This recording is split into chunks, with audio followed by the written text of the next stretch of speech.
You're listening to Life, the Universe, and Everything Else. Today on the show, we're going to solve homelessness.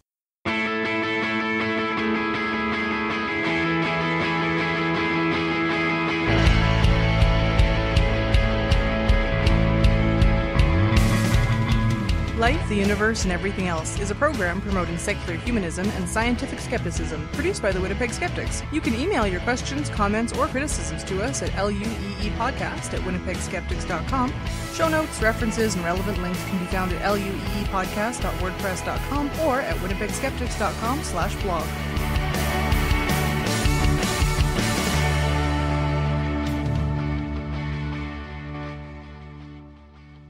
I'm Ashlyn Noble, and I'm hosting this month's show. Joining me this evening, we have Jem Newman. Hi. Lauren Bailey. Hello. Laura Creek Newman. Hi there. And Brendan Curran-Johnson is rejoining us as our special guest. Hi. So, we're not really going to solve homelessness, but we are going to talk about a whole bunch of the ways that bureaucrats and communities are trying to address the problem of homelessness, and the pros and cons of each of these so-called solutions.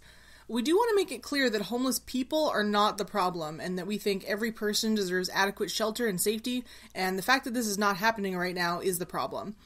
We also have a great interview coming up with Greta, Christina, and Gabriel. They are coming to us to tell us about their new blogging collective, theorbit.net, as well as their own thoughts on homelessness. This one might run really long or get made into a two-parter, so we're going to jump right in with Lauren, and she's going to go through the pros and cons of the shelter system.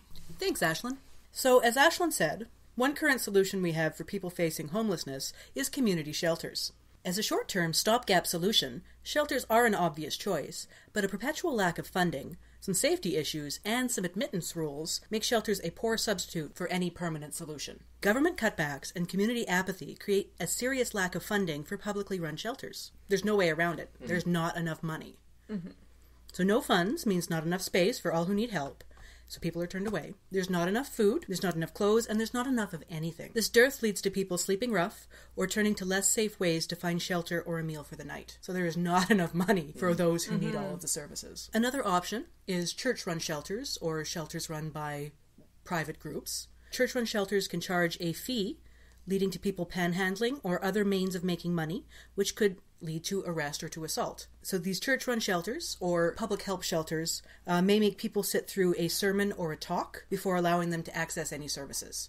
So you have to go to church before you can have dinner every night. Yeah, or a talk that tells you how to get back on your feet in a very patronizing sort of way. Yeah. You'd think that, and we're going to cover this more, so I might be jumping the gun, but we're seeing a lot of the same people a lot of the time who are using these services. So you'd think that the groups would figure out pretty quickly that this same talk is not working out so well. Because if it was, man, those people would never be coming back. But apparently they are, so maybe the intervention's not working so great. It's in their mandate. By your bootstraps. Yes. It is in their mandate that they have to say this to everybody coming for their services. And the people working at the shelters, I'm, speaking from generalizations here, but most of them don't want to have to be doing this busy work for it. So there's some true believers, but most people just want to help people. Right. Other privately run shelters may not admit people who are intoxicated or have stimulants or paraphernalia on them, or that can be confiscated before you come into the building. These can lead to a lifelong ban, so from all the different shelters around the city, if you're kicked out of one because you have a pipe on you. Don't let in that person. Yeah. Here in Winnipeg, it's a very small community of people who run these shelters. Right. There's not a lot of them. Yeah. From the ones that I know of. So yeah, I'm sure word travels pretty fast. Basically, all of this comes down to dehumanizing people who are not living with the privileges that most of us enjoy without even thinking about it. The safety of marginalized people, like women or gay people or trans people or children, is also a big contender for issues at homeless shelters. Most drop-in shelters don't even admit children for liability purposes. Right. And family shelters are way strapped for cash. And you can't take your children to the battered woman shelter night after night after night. They have a different mandate. And there are also a lot of problems, especially with the church-run shelters for trans people being denied access. Or anybody who doesn't fit the stereotypical norm. So if this is the main solution that we have now, what can we do to change it? How can we fix it? How can we help those who need a hand up and some basic human dignity without making them jump through hoops just to warehouse them and shrugging our shoulders at those who fall through the cracks? There are several solutions, and we privileged folk and we here are all very privileged. Yep. We need to help get these other solutions implemented. Something else I wanted to add about safety is that even if you get a bed in a shelter for the night, it's not a safe place to be. Oh, no. You have to keep your eyes on everything that you own, and there's, high risk of assault and other things that happen when you're staying in one of those places. So it's not a restful night's sleep. No, and it's not only safety from other people. There can be bed bugs, there can be lice, there can be all sorts of creepy crawlies. So a lot of people will avoid even attempting to go to a shelter because it's just not a good solution for them. Right. So shelters are terrible. Yeah. We can generally agree on that. Not a great solution for preserving human dignity. And I think in a situation, even if we didn't have sort of endemic problems with homelessness, it would still behoove us to have some sort of shelter or temporary accommodation equivalent for people who can't afford a hotel but find themselves unexpectedly without some place to sleep, right? Yeah. So this isn't ever a type of accommodation that we could get rid of entirely, even if we did solve homelessness somehow. But there are obvious problems with the existing system, even if it were just being used as an emergency short-term thing, and it's not being used that way, right? Because there are people who are homeless. There are a lot of people who are using it chronically, but there are also a lot of people who are using it as sort of the temporary thing, they need a couple of days here and there, those kinds of things. Basically, I'm just agreeing with you. Yes. The system definitely needs overhaul, but it's not something we can ever get rid of, and it isn't... From the numbers that I was looking at, I don't believe it's even the majority that are chronically the majority that are chronically using the same system or are chronically homeless on the street. It's actually the majority that are from time to time using it. But I hope our listeners are familiar by now that when I make sweeping statements, I do not actually back those things up. No, absolutely. Ashlyn is no fan of hyperbole. So since we're talking about long-term solutions instead of just shelters, I thought I would mention that Winnipeg specifically has a very bad history when it comes to public housing, which is one of the better solutions. It's been a problem that we've always sort of had. For instance, in 1949, there were 300 applicants per month to emergency housing, and we had about 30 placements per month. Uh-huh. And yet, in spite of this, in the 1950s, when the federal government was offering to pay 75% of costs for public housing, in spite of that, the Winnipeg Council, one Winnipeg Council alderman said, we should stay out of the housing business and leave it to the private enterprise, while at the same time subsidizing the suburbs that were being built in Winnipeg. In general, like in 1973, Manitoba Housing received 200 applicants per month, and there was a wait list of 2,000 people. And I thought trying to find a daycare slot was bad. Yeah. When it comes to the housing itself, in the inner city, 40% of that housing was in very poor condition. What's been happening is we don't have a lot of public housing, we don't maintain it, and then when it gets so bad that it has to be closed completely, we don't replace it, we replace it with housing that does not at all match the problems that are in place. And so what happens from all of this, because there isn't enough housing and a lot of the housing is bad, it has bad bugs, they're slums. Has bed bugs. Bed bugs. So you said bad bugs. I would say that bad bugs. Yeah, I would agree. So one of the problems that results from that is you have lots of people moving, which is expensive. Often they have to just leave stuff behind. I'll just mention that all of the statistics I just said are from a book called Poor Housing, which was put out by a local press, ARP Press, and I highly recommend it. And we will have links to all of these things in the show notes. So speaking of terrible solutions, we're also going to chat about the welfare or social assistance programs. And so before we start that, I should just note for any of our listeners who are not from North America, what we refer to as welfare varies by location. So in Europe, the term welfare typically refers to government social programs like spending on health and education, the welfare state, while in North America, welfare usually refers to the social safety net that provides direct monetary assistance based upon means testing. So people who need money can get money from the government to meet their basic needs, which is distinct from the European usage. So our healthcare system would, in Europe, be called welfare, but it's here we just call it Health Canada. And here, I mean, we don't really actually have a program called welfare. There are many other names for it. It is called income assistance. Yeah. Probably because welfare is taken like a slur nowadays. income assistance. There's also things like... You thinking of employment insurance? Employment insurance, yeah. Well, but isn't there that's another... distinct because that's actually an insurance program that people pay into and Yeah, gets paid but a out lot of of people also conflate it with welfare. Yeah. And to be fair, the same people thing. often talk about Social Security in the same way, even though you pay into Social Security in the US, and it's much the same. It's separate from welfare in that respect. Yep. And a lot of the reasons that these things get conflated is because, as Ashlyn is saying, there is a stigma associated with all of these programs, even the ones that people are paying into in a capitalist sense. Yeah, the way that things actually work and the way that people stigmatize them are almost never logical. Anyway, Brendan. Alright, so I'm going to mostly be talking about the US, and specifically I'm borrowing a lot from the book Cheating Welfare by Karen S. Gustafson. I, once again, highly recommend it. When I talk about welfare, I'm going to be talking about the US primarily. The US welfare system sort of comes out of the Great Depression, when deregulation and irresponsible bankers caused a financial crash, and luckily, we learned our lesson, and nothing like that will ever happen again. Doesn't sound familiar. Never.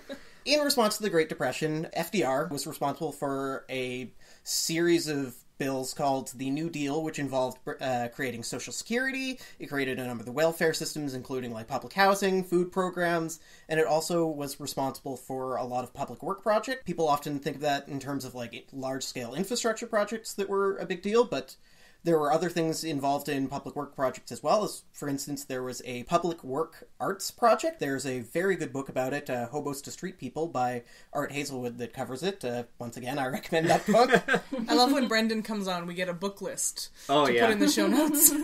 Alright, so starting in the 1970s, inflation started to outpace wages, which meant both median income and minimum wage were not keeping up with the rate of inflation. Housing was getting more expensive, and in the US, growth was stagnating, and then there were a series of oil shocks in which the cost of oil went up for various geopolitical reasons. Unlike with the New Deal, the response was a bit different in the late 70s and early 80s. Instead, support for public housing dropped. For instance, so in 1978, the amount being spent on public housing in the US peaked at $16 billion a year. By 1983, it had dropped down to $2 billion, and by the 2000s, we were looking at less than $1 billion a year. Wow.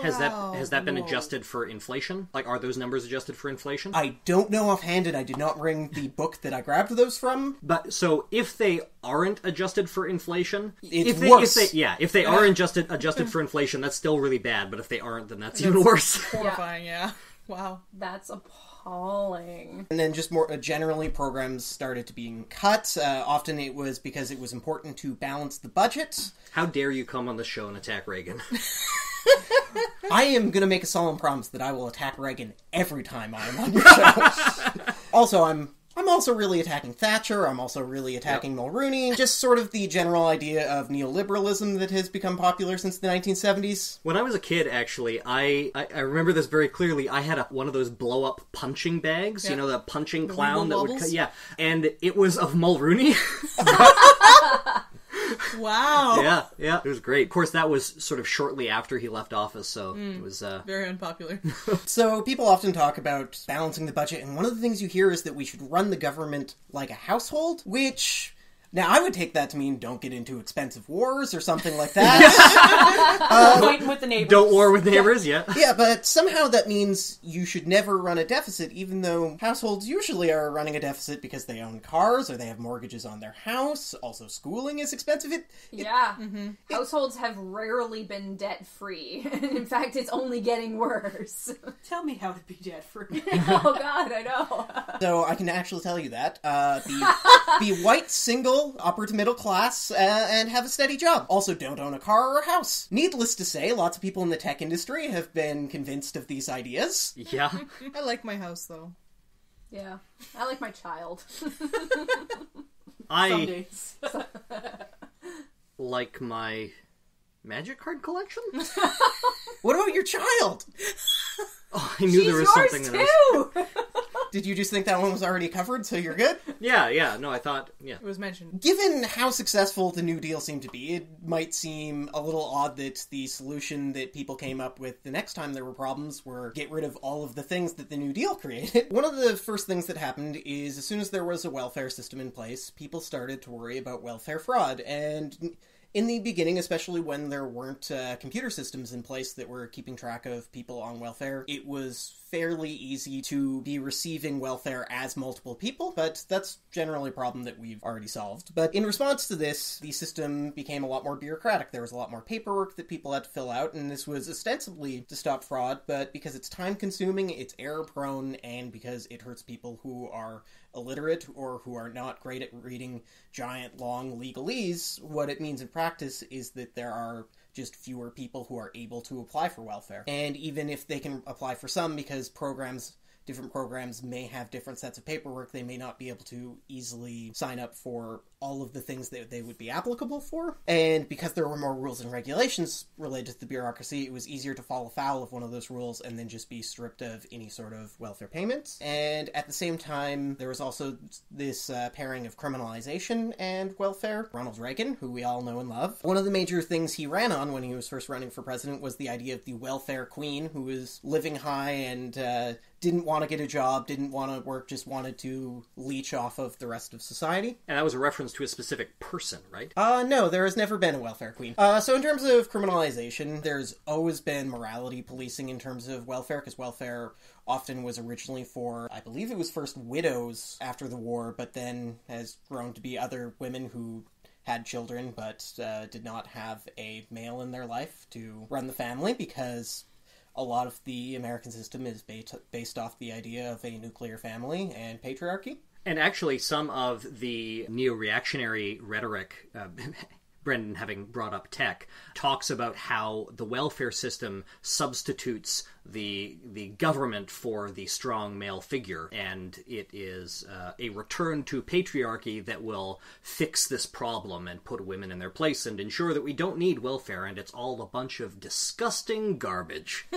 It's also absurd because one of the things that happens with this is women are policed about the men in their lives, and it actively makes situations worse, because if you are a man who is involved with a woman who is on welfare, you have to hide yourself, because otherwise the welfare system will view you as the person who is responsible for paying and taking care of things. What this often means is if people are in a strained relationship or are no longer in a relationship, even if the father would like to be involved in helping for their children, it is often best for them to do it in an unofficial capacity, because the amount of money that will be taken away from the system will outweigh the benefit they're giving. But this also means that they're more off the hook, because if you are not going through official systems, if that man then doesn't pay any sort of child support that he can, then the situation, you don't really have any recourse on it.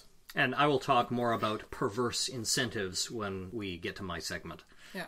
There's also a lot of cases, especially in Manitoba, I know, where if you are a couple and you're both receiving some kind of benefit, if you make your relationship official or you move in together, then your benefits get cut drastically to the point where you cannot live together with your significant other. Absolutely. Or it's even worse if one person, often a woman with children, becomes involved with somebody who does have a job. If they start living together, as soon as they start living together, if it's found out, then her benefits will probably be entirely cut off, because his income, whether they've been together a week or a year, his income is expected to pay for that entire household now. Yeah. So it encourages the perverse incentives, sorry, Jem, but it just really encourages people to not disclose relationships and have those kinds of issues as well. Or if they do disclose a relationship, and they didn't understand that was the system, then now they feel really cheated.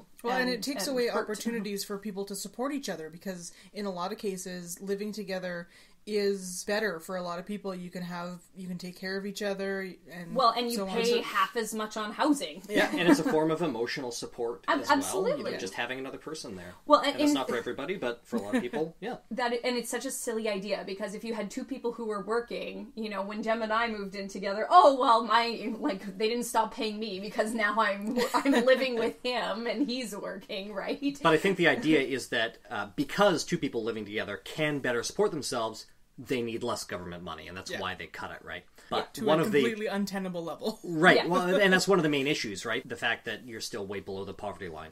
In terms of criminalization, one of the things that you have is you start to get conflations of terms and policies between welfare and between the criminal system and the prison industrial complex. For instance, the word recidivism is often used when referring to someone who's gone back on welfare. Oh, really? Yeah. Good lord.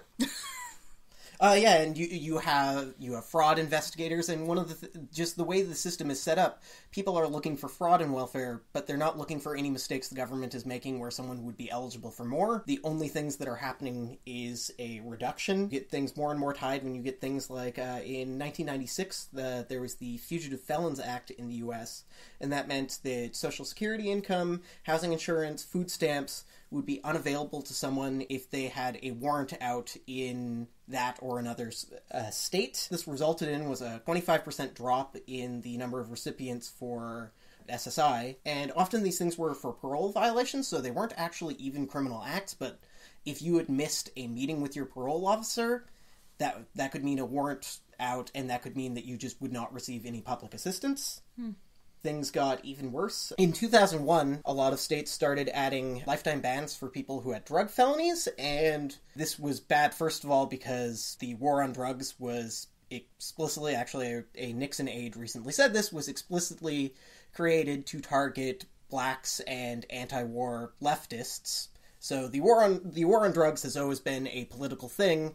The victims of the war on drugs have been incredibly disproportionately black and Latino and other non-white people. So this is an inherently political and racist thing to do, but it also means that if someone is addicted to drugs or addicted to alcohol, they are going to be less likely to try and get the help they need, because if the welfare system finds out about it, then they might find that they have lost any other source that they have for just staying alive. Right.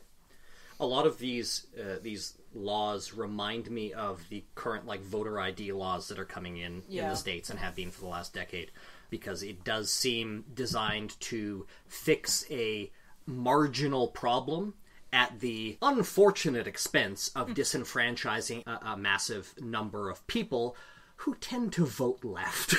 It would also be worth mentioning that anti-vagrancy laws that homeless people often fall afoul of were originally created in the U.S. as a direct response to emancipation of slaves. Suddenly there was a large black population that, if they could be imprisoned, could then be brought back into slavery, because the 14th Amendment allows slavery if you are in prison. Yep. And that's something that we talked about on the last episode that we had Brendan on. Yes. And in terms of these systems that try and solve small problems in a large way, welfare fraud is not a thing that is a major problem. Computer systems have solved most of the problems. But what has happened is, because there's this conflation between criminality and being poor, you have states doing things like California brought in a fingerprinting system, and it's found maybe a few cases a month of possible fraud, and it cost $34 million plus $11 million a year. Wow. And saved them how much money? That's a good question. Maybe none? Certainly not those millions. So I can give you more specific numbers with what Texas did. So in 1996, Texas instituted the same sort of thing. It cost them $1.7 million in the first 7 months. Between 1996 and 2000, it cost them $15.9 million. And for that $15.9 million, there were 9 charges by the DA and 12 determinations of no fraud. Wow. So I know what you're thinking. When this was reviewed, they decided to get rid of it, right? Well, of course not. So in 2002... No, it's working. They found some fraud. In 2002, senior citizens and some disabled people gained exemptions, but the system still goes on to this day, or at least as of 2013. So just to be absolutely clear, if this is about saving the government or the taxpayer money, this is costing the taxpayers more money. Huge Yes, amounts. there is There is, as far as I can tell, no specific welfare fraud thing that has been put in place that didn't cost significantly more than any savings could be put in place. Just the fact that we spend so much time looking into fraud, and that puts a lot of costs onto the court system as well, because district attorneys need to get involved, judges get involved. When you consider those sorts of costs, it is just astoundingly wasteful. Just think of the cost. So the people who start doing some of the paperwork, some of the fraud investigators, their salaries alone are the equivalent of how many people's income who are on welfare or social assistance programs. So for every person, you're already paying the equivalent of that many more people who could have been on social assistance. Never mind the DA and the court systems and all these other technical networks and systems that need to be put in place. And just even ignoring the costs to people based on that, and there are other costs involved that get ignored because they only affect the people on the welfare system, which is that the amount of information that is tracked about welfare recipients is vast, and the amount of privacy that they have to give up. They have to give up information about sexual partners, about workplace, about where they're living. Just the amount of information that's being tracked by them is astounding, and one of the things that has repeatedly happened is because there's now this connection between the welfare system and the justice system has repeatedly fought and succeeded in being able to use that information to track down people who might have committed a crime. Right.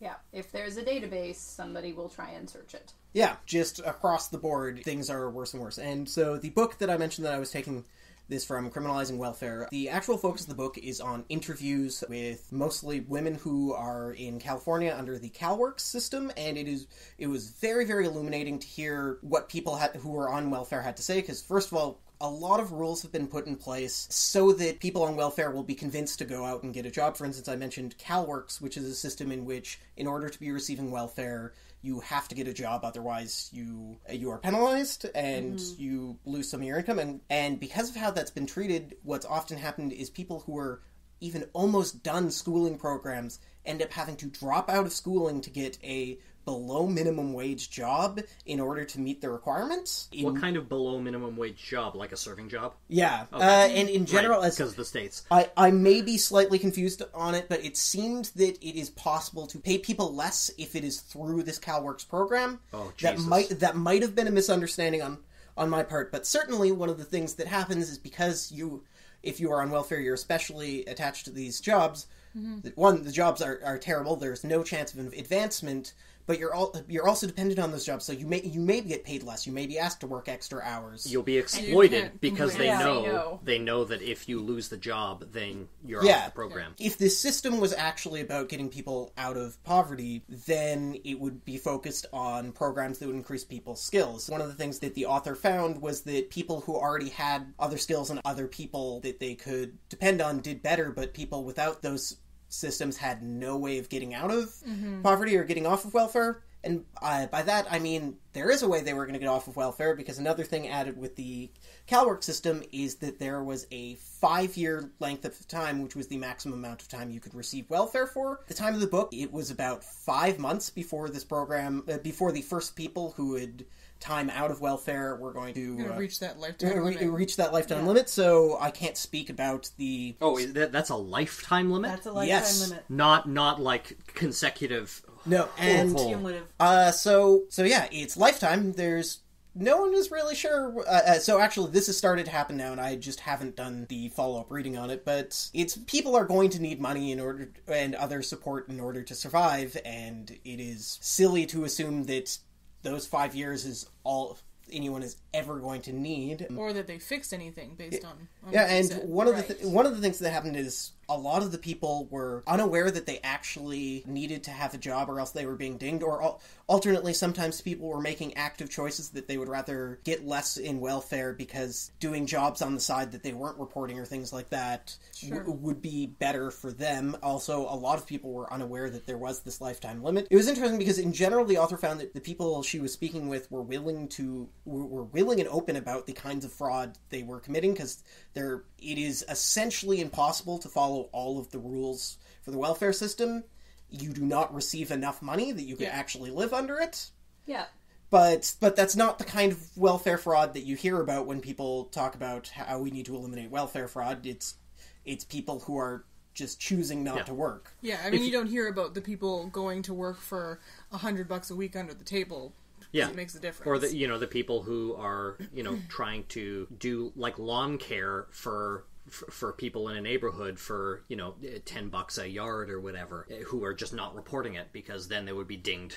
Well, and one of the other things that would happen is if you had a job where you weren't receiving a steady amount of income, then just the shift in there would be a month delay in your welfare because you would report how much money you were making, and that would affect the next month's welfare funds. Nothing. But but by then your situation may have changed, so people were just scared of reporting because the giant shifts in income could be enough to ruin them. Yeah, I worked in an EIA, which is income assistance here. I worked in an office as a student, just doing filing and that. But as the student, you get to be frontline person a lot of the time, and just talking to people what their complaints were. And it was a frequent complaint that my hours went up at work because they were in the sweet spot where they were working as much as they could without having their benefits dropped. Yeah, which is $200 a month right now, I believe. It's a low amount. It's a few hours a week, and I mean, at minimum wage was much lower back then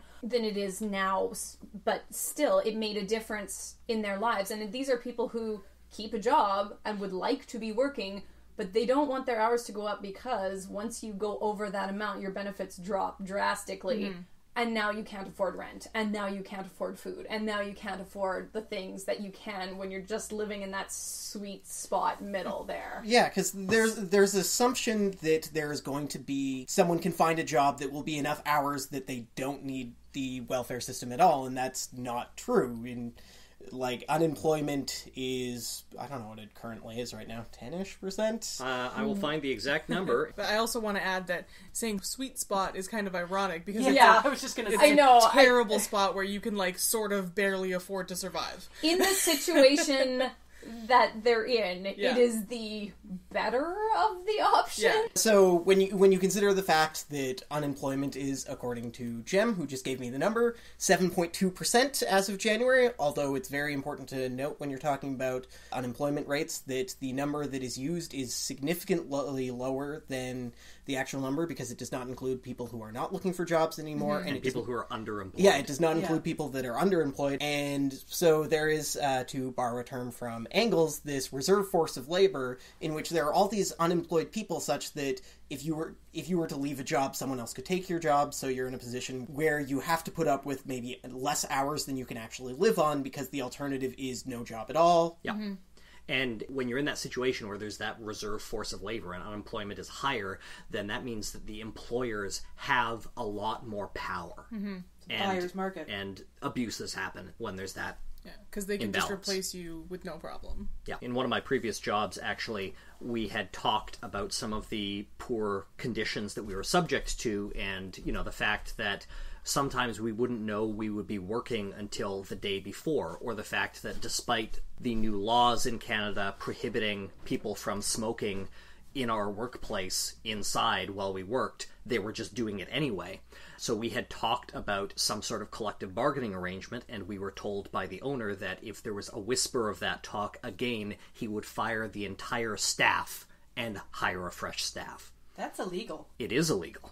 But it's something that people have to put up with. And so it's time for me to mention another book again. The book Hand to Mouth by Linda Tirado is a very good book that I would recommend. It is her personal account of living in poverty in the US, and I think it does a very good job of explaining these sort of quote-unquote sweet spots in terms of employment where you're having to make these sorts of tough choices. And the thing about people who are in these positions is she was often working 2 or 3 jobs at a time because no job was going to give her enough hours that she would start getting benefits of full-time. So there would be lots of juggling between jobs. She would find herself in positions where there might be a chance of getting a better job, but she couldn't not go to work in order to go to the interview to see if she could get a new job. So there are just all of these things in place that stop people from escaping welfare, and pretty much all of the things that exist that we have in order to convince people to get out of welfare actually are just things that make it harder to actually escape welfare at all. But because we have this idea that people who are on welfare are lazy, we think we should have them work, but if people on welfare are going to be working, they should be getting real jobs, not being paid less. Otherwise, that's just like indentured servitude. And that the same goes with a lot of welfare programs do things like, if you are on welfare, you have to do public... Community service. Community service, thank you. And again, that is just criminalizing someone for being poor. You are asking them to work for less than minimum wage because they're already poor. And that just compounds the issues.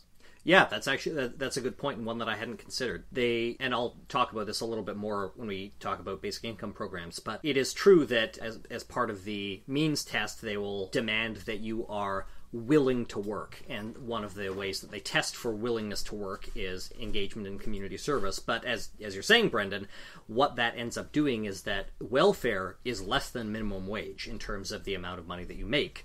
And when you're demanding community service from people, that is the government forcing somebody to work for less than minimum wage. And you also have problems where if you have kids you're dealing with as well, to take the time to do those sorts of things, just all of these issues compound if you are disabled in some way. In general, the idea, given that we don't have 100% employment, excluding people who are on welfare, we just can't live with the idea that everyone should be working, because there just aren't jobs to even do that. Mm-hmm. Brendan, your segment's been wonderful. I just wanted to add a little bit, again, from my little bit of experience just working in the system, a more Canadian kind of system.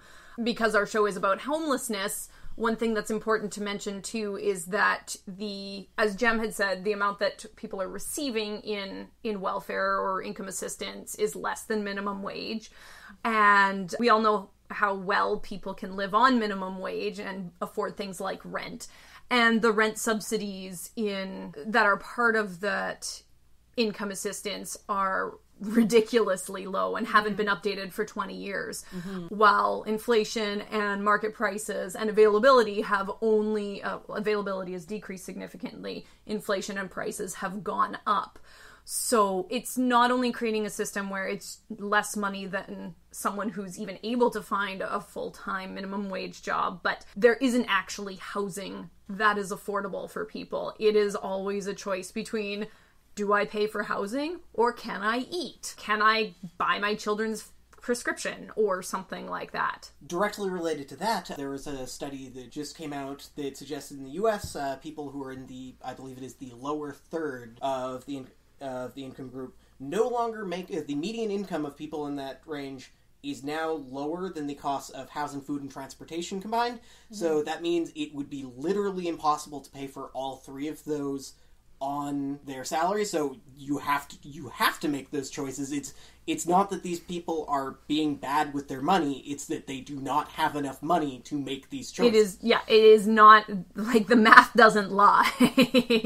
The numbers, the costs don't lie with these things. So yeah, I just wanted to point that out. So when we're looking at people who are in the even lower income bracket who can't or aren't working for whatever reason, it's impossible. Because if people who are working full-time can't afford it, how are people who are making less than minimum wage going to afford housing? So it encourages people or it makes it much harder to maintain housing.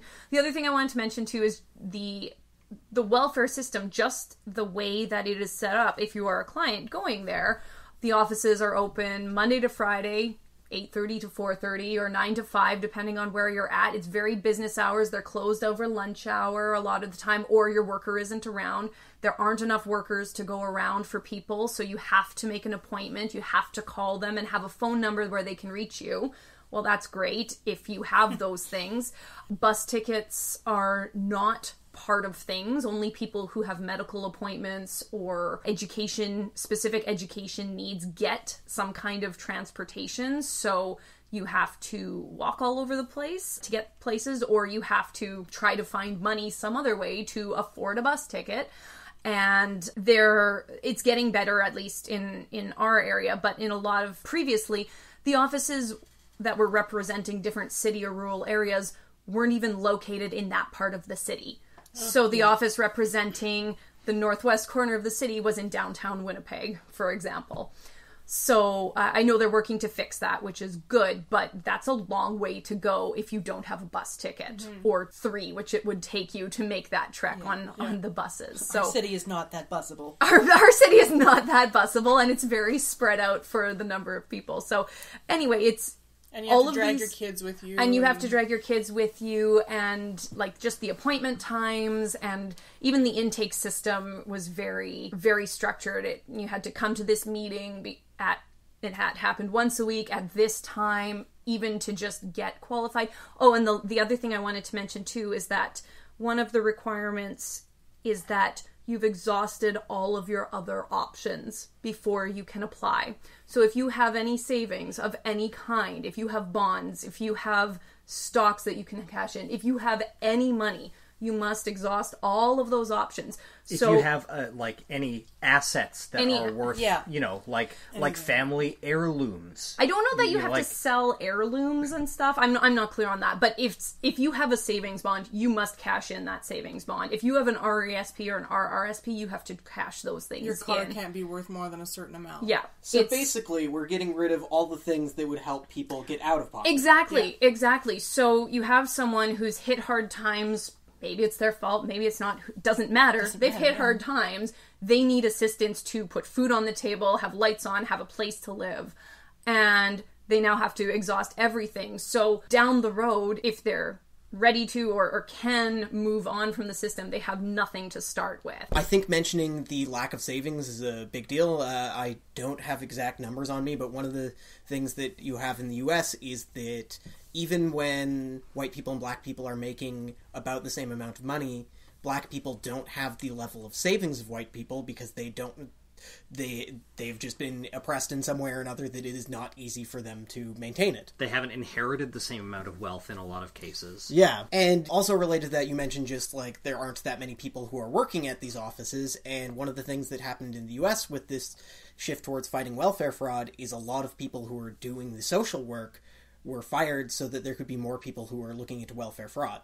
Oh, it's so gross. Yeah, there's a certain irony in people thinking that people who are on welfare who have to do an immense amount of work just to survive are the lazy ones, when it's something like 75% of wealth from the billionaire class is just through rent seeking.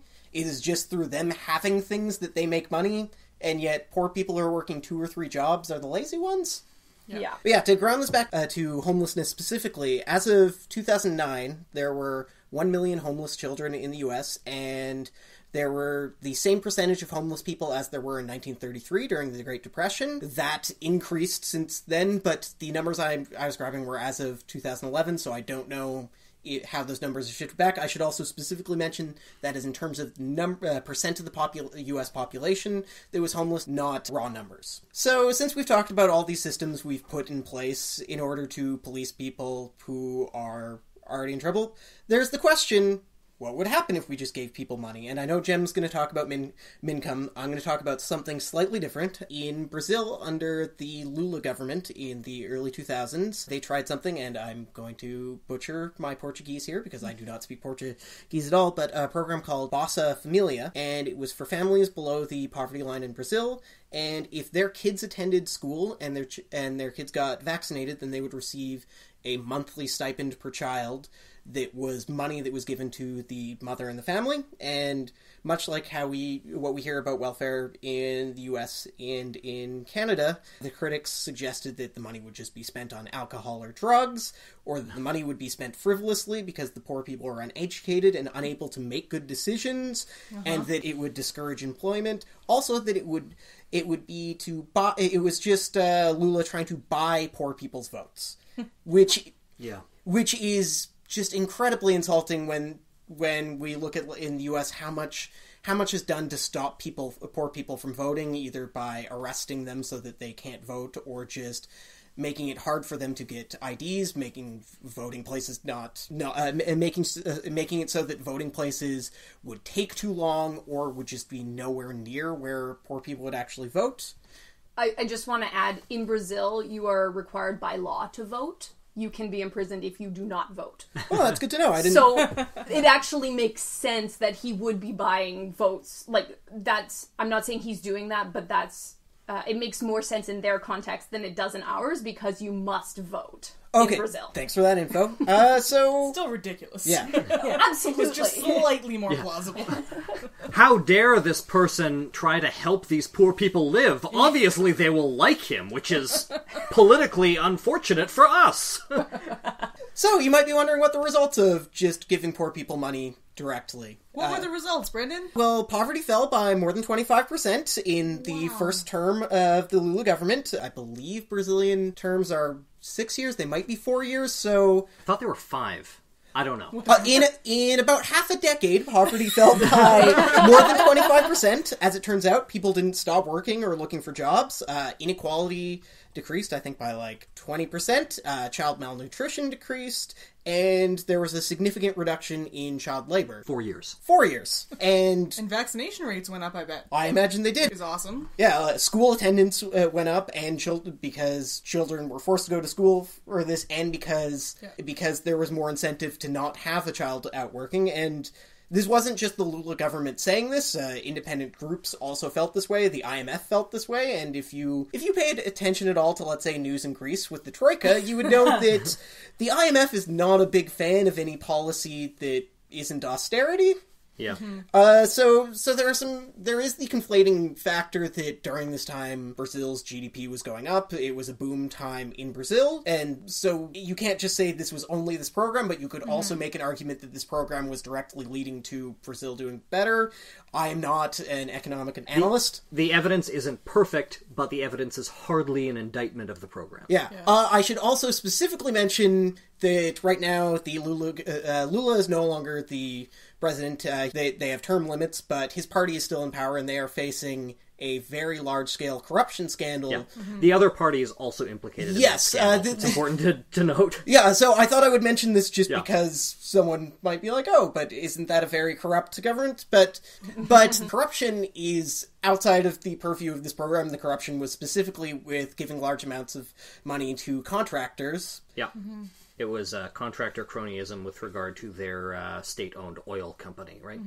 So, once again, as it turns out, just giving money to the rich seems to be the problem, not just giving money to the poor. And a lot of the books that I mentioned specifically talk about the problems you run into with not just giving poor people money, because if you're getting food stamps, you might still not be able to buy other things you need for your house, like soap. And as it turns out, the people who have the best idea for what they need to do with their limited amounts of money are the people who are actually experiencing those things. I just wanted to say that I think that program is like an amazing little encapsulation of everything awesome. Like, you have to send your kids to school and get them vaccinated, and then we'll give you money. Like, it's just so perfect. Yeah, it also addresses one of the primary drivers of poverty, one of the many drivers of poverty, which is children not completing school because they need to get a job to help their family survive, and so they can't achieve higher levels of education. And Brendan specifically mentioned that the money goes to the matriarch of the family. Yeah. Which I like too. I thought this specific policy would play well among this crowd. But it's also just a good counterexample, because almost everything the US is doing with welfare, while they complain about people just being stuck on welfare forever, is actively increasing the odds that there is going to be a cycle of poverty. Versus this system that they used in Brazil was specifically designed to target the issues that keep people in poverty intergenerationally. Yeah, that's awesome. So we recorded earlier this week a really great interview with Greta, Christina, and Alex Gabriel. So we're going to play that interview for you now. Hope you enjoy.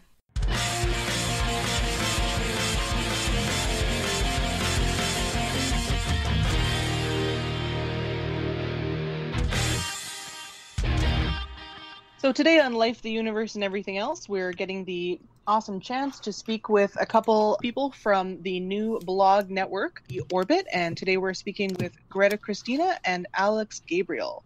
Good to be here. So, The Orbit is a new blog network that has been set up by seemingly all of my favorite people. One of the things that we wanted to ask you about was, what is The Orbit's mission, and how is it different from some of the other big blog networks out there? Alex, do you want to take this? Do you want me to take it? You know what? You take it, and I'll disagree with you when necessary. Okay, sounds good. The Orbit is a diverse collective of atheist and non-religious bloggers committed to social justice within and outside the secular community. We provide a platform for writing, discussion, activism, collaboration, and community.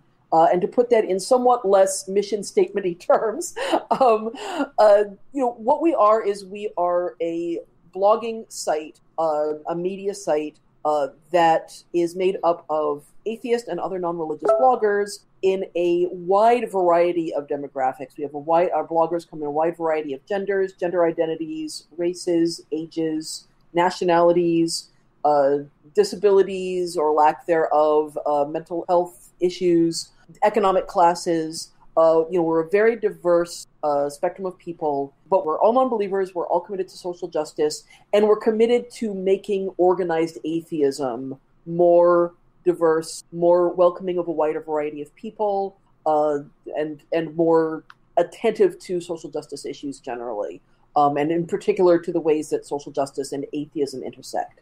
That is a heck of a mission statement for sure. Any disagreements, Alex? Yeah, that's all wrong. No, that's our mission statement was something which everybody on the site had a word in, so that represents me as much as Greta, as much as anybody else. For me, one of the real strong points of this is not just carving out a more socially conscious corner of atheism, but also, one of the things I in particular wanted this to be early on was a site that would reach into progressive media generally and make the social justice community an easier place to be an atheist, actually, and an easier place to be someone who was once a believer and is dealing with all of those issues. For sure, and I really hope that it accomplishes that goal. That's really interesting to me, trying to make social justice spaces a more comfortable place for atheists to exist, not just trying to make atheism a more comfortable place for people of a diverse range of identities to exist. It definitely goes both ways, and I do think that that's important. And it's easy for those of us who have been very enmeshed in organized atheism, to see all the ways that organized atheism is doing this successfully or not doing this successfully, ways in which we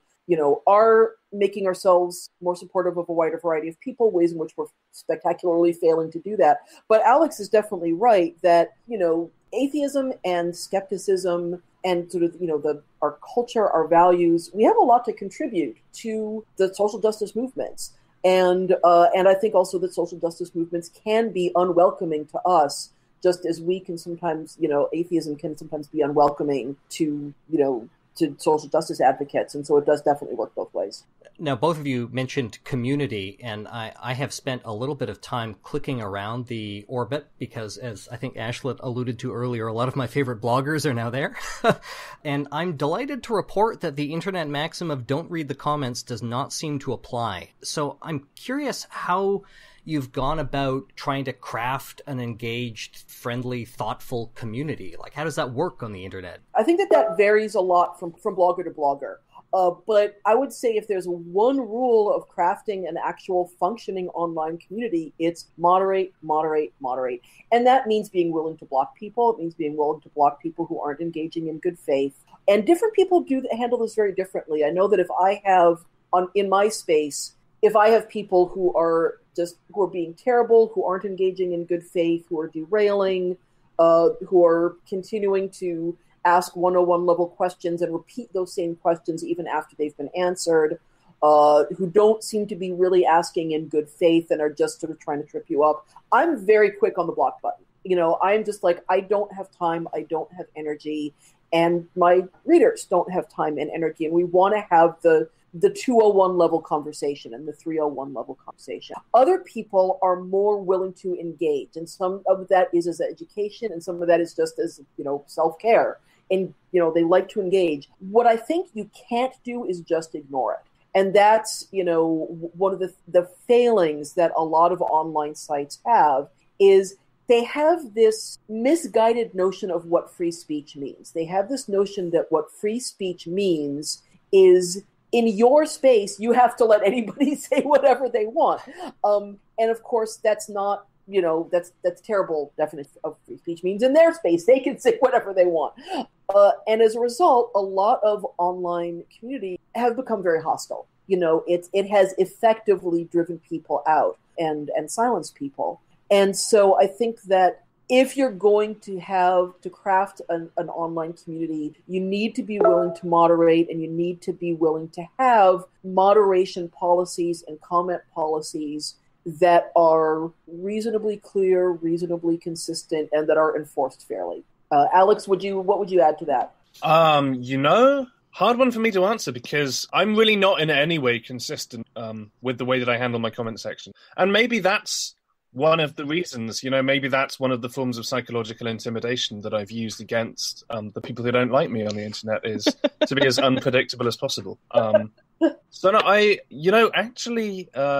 as far as moderation and commenting and things like that, there may come a point when I do what a lot of people on not just progressive media but online media in general are doing, and just decide that I don't want my blog to have a comment section. I think I would be the first person on our site to do that, and the only one. And I don't say it because I don't appreciate the comments that I get, but my experience is that it's the same as a lot of online publishers. If you look at various mainstream news sites, comment sections are a feature that are dying out, mainly because the way that the internet works now is that discussions around media and link sharing happens on Facebook, Twitter, on sites that are sort of designed for content curation and to enable personal preferences as far as discussions go. So I think it'll be interesting to see what happens with comment sections in the next 2 to 3 years, both in atheism, feminism, social justice circles, and generally on the internet. Of course, if I'm the only person who gets rid of mine, I will happily accept that I was the outlier. And I may not even do that. But let's see what happens. And I think, honestly, what I get from that is different people have different ways of doing it, but you have to do something. If you're going to have comments, you can't just let it go. And I think that, as Alex is right, that a lot of media sites have decided not to do comments because if you get, 10 comments a day, 20 comments a day, moderation is not that difficult. If you're getting hundreds, you basically have to have at least one person whose full-time job it is to do that.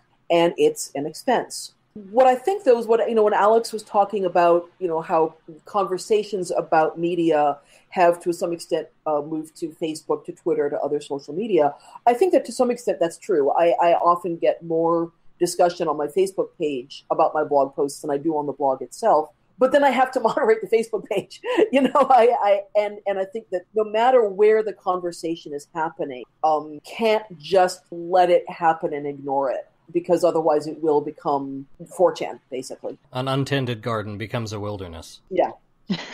There's something of a rule of thumb among people who review films and work in those aspects of journalism, which not everybody adheres to. I don't know that I always do, but the rule is that if you're writing about somebody's work, you only write something if it's something you would say to their face. And I think for me, one of the functions of those discussions happening in places like Facebook and Twitter is, you're in my living room there. You're not in a comment section that's sort of designed to be reasonably formal. So, yeah, there's something I almost prefer about having those discussions at closer quarters, because it's sort of, I feel it's almost more expected that the block button is there if I decide someone isn't engaging in a way that I want them to. For sure. So something that I've noticed about the Orbit in particular is that you guys have gone to great lengths to cultivate a very diverse group of contributors. And something that I've heard a lot, and that you guys have heard as well, is how do we get more diversity? There's always the conversation of, this group is too white and too old and too male usually. And so many people seem to jump to the conclusion of we're just going to be welcoming to everybody and eventually they'll come. And as I'm sure you guys know, that doesn't always work out either. So how did you guys cultivate and reach out to so many different people? Well, for one thing, it helps that so many of us have been around in the blogging scene that we're in for so many years. I mean, Greta is this what, your 11th year of blogging? Something like that? So in many cases, we know this community quite well, and we know the people who have in some cases been the atheists, disability activists, or whatever else. And it helps to have had, all the exposures to those discussions over a number of years.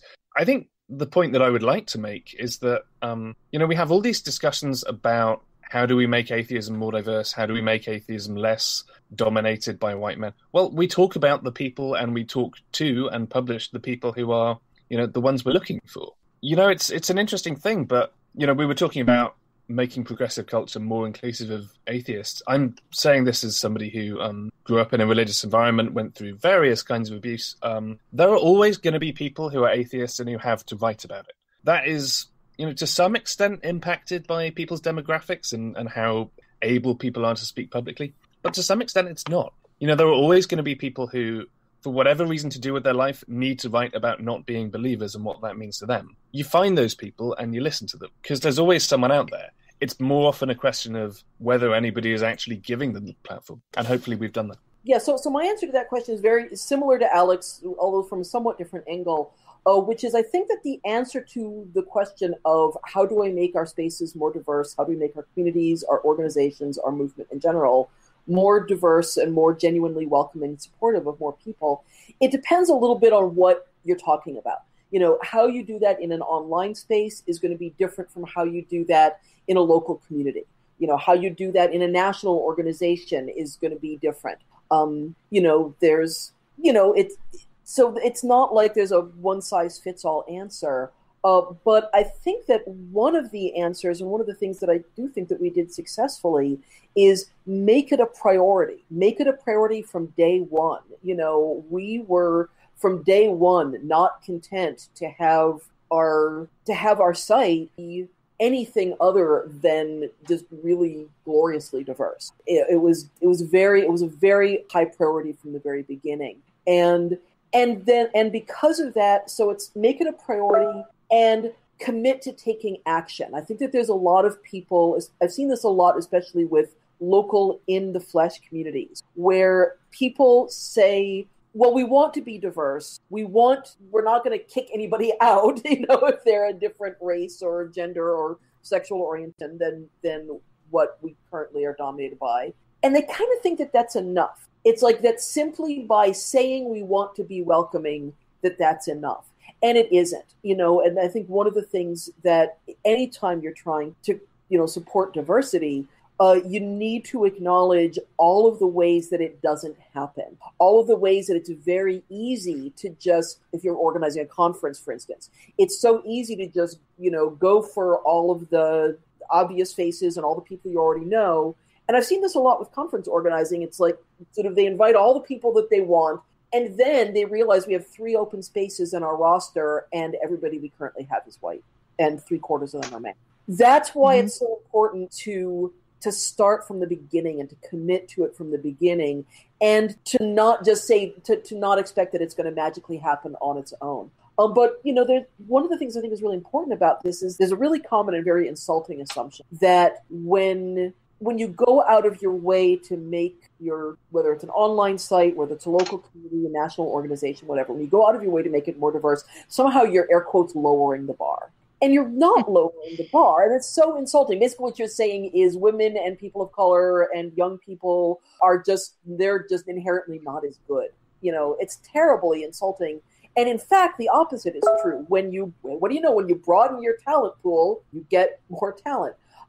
What it does mean is that you have to look outside the usual suspects. But when you do that, there's amazingly talented people. A lot of people have commented on the Orbit. It's like, wow, there are some really strong voices, some really good writers who we didn't know about before. And those are the people who are really, I think, at this point, really rising to the top at the Orbit. And who people are really paying attention to. So I realize I talk about this a lot. There's one more small thing I want to say, which is that some things that been said is that diversity isn't enough, and that diversity isn't the goal. And the way that I look at that is that diversity by itself is not the goal. Diversity is a means to an end. That the goal, the end, is creating a community that is genuinely welcoming and supportive of a wide variety of people. And diversity is a way to make that happen. And to some extent, I think it's a signpost that you're doing an okay job of making that happen. But it's the means, not the end. For sure, absolutely. I really appreciate a lot of that. I actually keep a quote on my phone from you from one of your blog posts from ages ago about how you were first drawn to the godless community because it was so welcoming to LGBT people. And one of the big things was that when you joined, it wasn't always just the LGBT people who had to jump into the fray. When somebody put down a gay person, for example, it would be the straight people who would jump on them. And so I think that's a big part of it, is you have to have the people who are in the majority speak up about issues that matter to minorities. Yeah, Alex and I are going to have an interesting conversation about this, and I want to say something, and then I really want to hear what Alex says, because I think we may say very different things. I've actually somewhat modified what I say about that, largely because I think that the atheist community is certainly better than a lot of other communities at these issues. What I think we are is pretty good most of the time on LGB and not so great on the T. I've seen That's absolutely fair, yeah. Of not really profoundly not great stuff happen to trans people in the atheist community. And I also think that we're, again, better at LGBT than a lot of communities, but we still have some work to do. And I would like to hear what Alex says about that. I also think that it's this complicated thing where people who are on the privileged end of the axis need to be willing to speak up, but we also need to be willing to shut up and give other people the microphone. And amplify voices who are actually affected. Yes, exactly. Yeah. So everything Greta just said was wrong. No, actually, in one respect, in the factual dimension, I may even go further. I think, we're a community where there is a lot of straight people who think of themselves as being really good for LGBT people. What that really means most of the time is, reasonably sort of willing to work with gay men who aren't threatening to them, somewhat willing to work with queer women as long as they're not overly feminist, touch and go on bisexuality, and a whole lot of atheist hostility to trans people. It's one of the things that I tend to say when I'm invited to do, among other things, panels on queer identity and religion with members of religious groups, is I tend to start with a series of apologies for all the crap that's been happening in the atheist community. Because I find if I start by apologizing for my community, they have to as well. And religious people have more to apologize for than us. Or at least religious traditions do. But on that note, it's there's a post that Greta wrote a few years ago about feeling more comfortable as a queer person in atheism than vice versa. That is certainly not everybody's experience. It's certainly not a lot of trans people's experience too, as well as just women of all stripes. But that being said, there's this sort of, I should probably go on the record here as a queer person that finds mainstream LGBT organising toxic and awful in so many ways. But I think there's this culture that you run into a lot in that community of love and hugs for everybody, love and peace or else. And when that comes to discussions about religion, it's frequently kind of an uncritical embrace of all religious identity as being, beyond any nuanced discussion. And that can be a really hard thing to inhabit for people who, can't join the table of, I found a way of reconciling a religious identity with a queer one, and I feel really comfortable and happy in a church or wherever else. It can be, I'm thinking of something that Hina Dadaboy said 18 months ago or something. He writes an excellent blog with us called Hina Stealings. She said in a post a while back, it really shouldn't be this difficult to be a queer atheist. It really shouldn't. It doesn't make sense, but it is sometimes. Yeah, and I'm gonna second something Alex said, which is that, since I wrote that piece about how awesome the atheist community is on LGBT issues, I have seen more difficult things. But and again, this is not true for everybody, but it's certainly true for a number of atheists, which is that I have an easier time being queer in the atheist community than I do being atheist in the queer community. The queer community can be very unwelcoming to non-believers, and especially to non-believers who are critical of religion or who were abused by religion and feel a need to talk about that. Of course, there are atheists who are critical of atheists who want to criticize religion, which Alex has a whole lot to say about. But that's not an uncommon experience. A lot of LGBT people I know have had that experience. A lot of LGBT atheists have had that experience and have said that as difficult as it sometimes is to be queer in the atheist world, that being an atheist in the queer world is a lot harder. For sure. So one of the things that you had mentioned earlier was that some of your voices have been pointed out by people coming to the blog as, I didn't realize what a great blogger so-and-so was. So what are some less well-known Orbit contributors that our listeners might want to check out? So I think that some of the strongest voices in the Orbit right now, and everybody's amazing, and I don't want to, diss anybody. I think that it's a very strong lineup. But I think that Alyssa Gonzalez has been doing incredible blogging. Anya Bula has been doing incredible blogging. Nikki Massey, Tony Thompson, and those are four of the people who have been, and Benny Vines, I'll put those five. Those 5 are people who have been very strong right out of the gate, and who a lot of people have been saying, I didn't know about them. And so one of the things I'm proudest of with the Orbit is that we have been able to create a platform that lets these really extraordinary, and they're people who are good thinkers, and they're people who are good writers, and have managed to create this platform. There's something interesting I want to say about how the site is designed, and Alex can talk about this more because he's on the design committee, but if you go to our site, if you go to the Orbit and you click on blogs, you're going to see a list of the blogs. If you click on it again, that list is going to come in a different order. Every time you click on blogs, the list of blogs you see is listed randomly. And that was a deliberate decision so that we weren't privileging the people who blog the most, the people who get the most traffic, the people whose blogs begin with the letters A, B, or C, people who joined the blog first. We have this very strong egalitarian principle about how we do our internal decision as well as what we do publicly. And I think that that's reflected in the fact that voices who have not been heard as much are getting heard. That's wonderful. Right, so who did she miss, Alex? You know what? I don't think Greta missed anybody, but there is something I will note. First of all, the tech feature that Greta is discussing, credit for that goes to Jason Tebow, who is our techie guy and who built our current site design.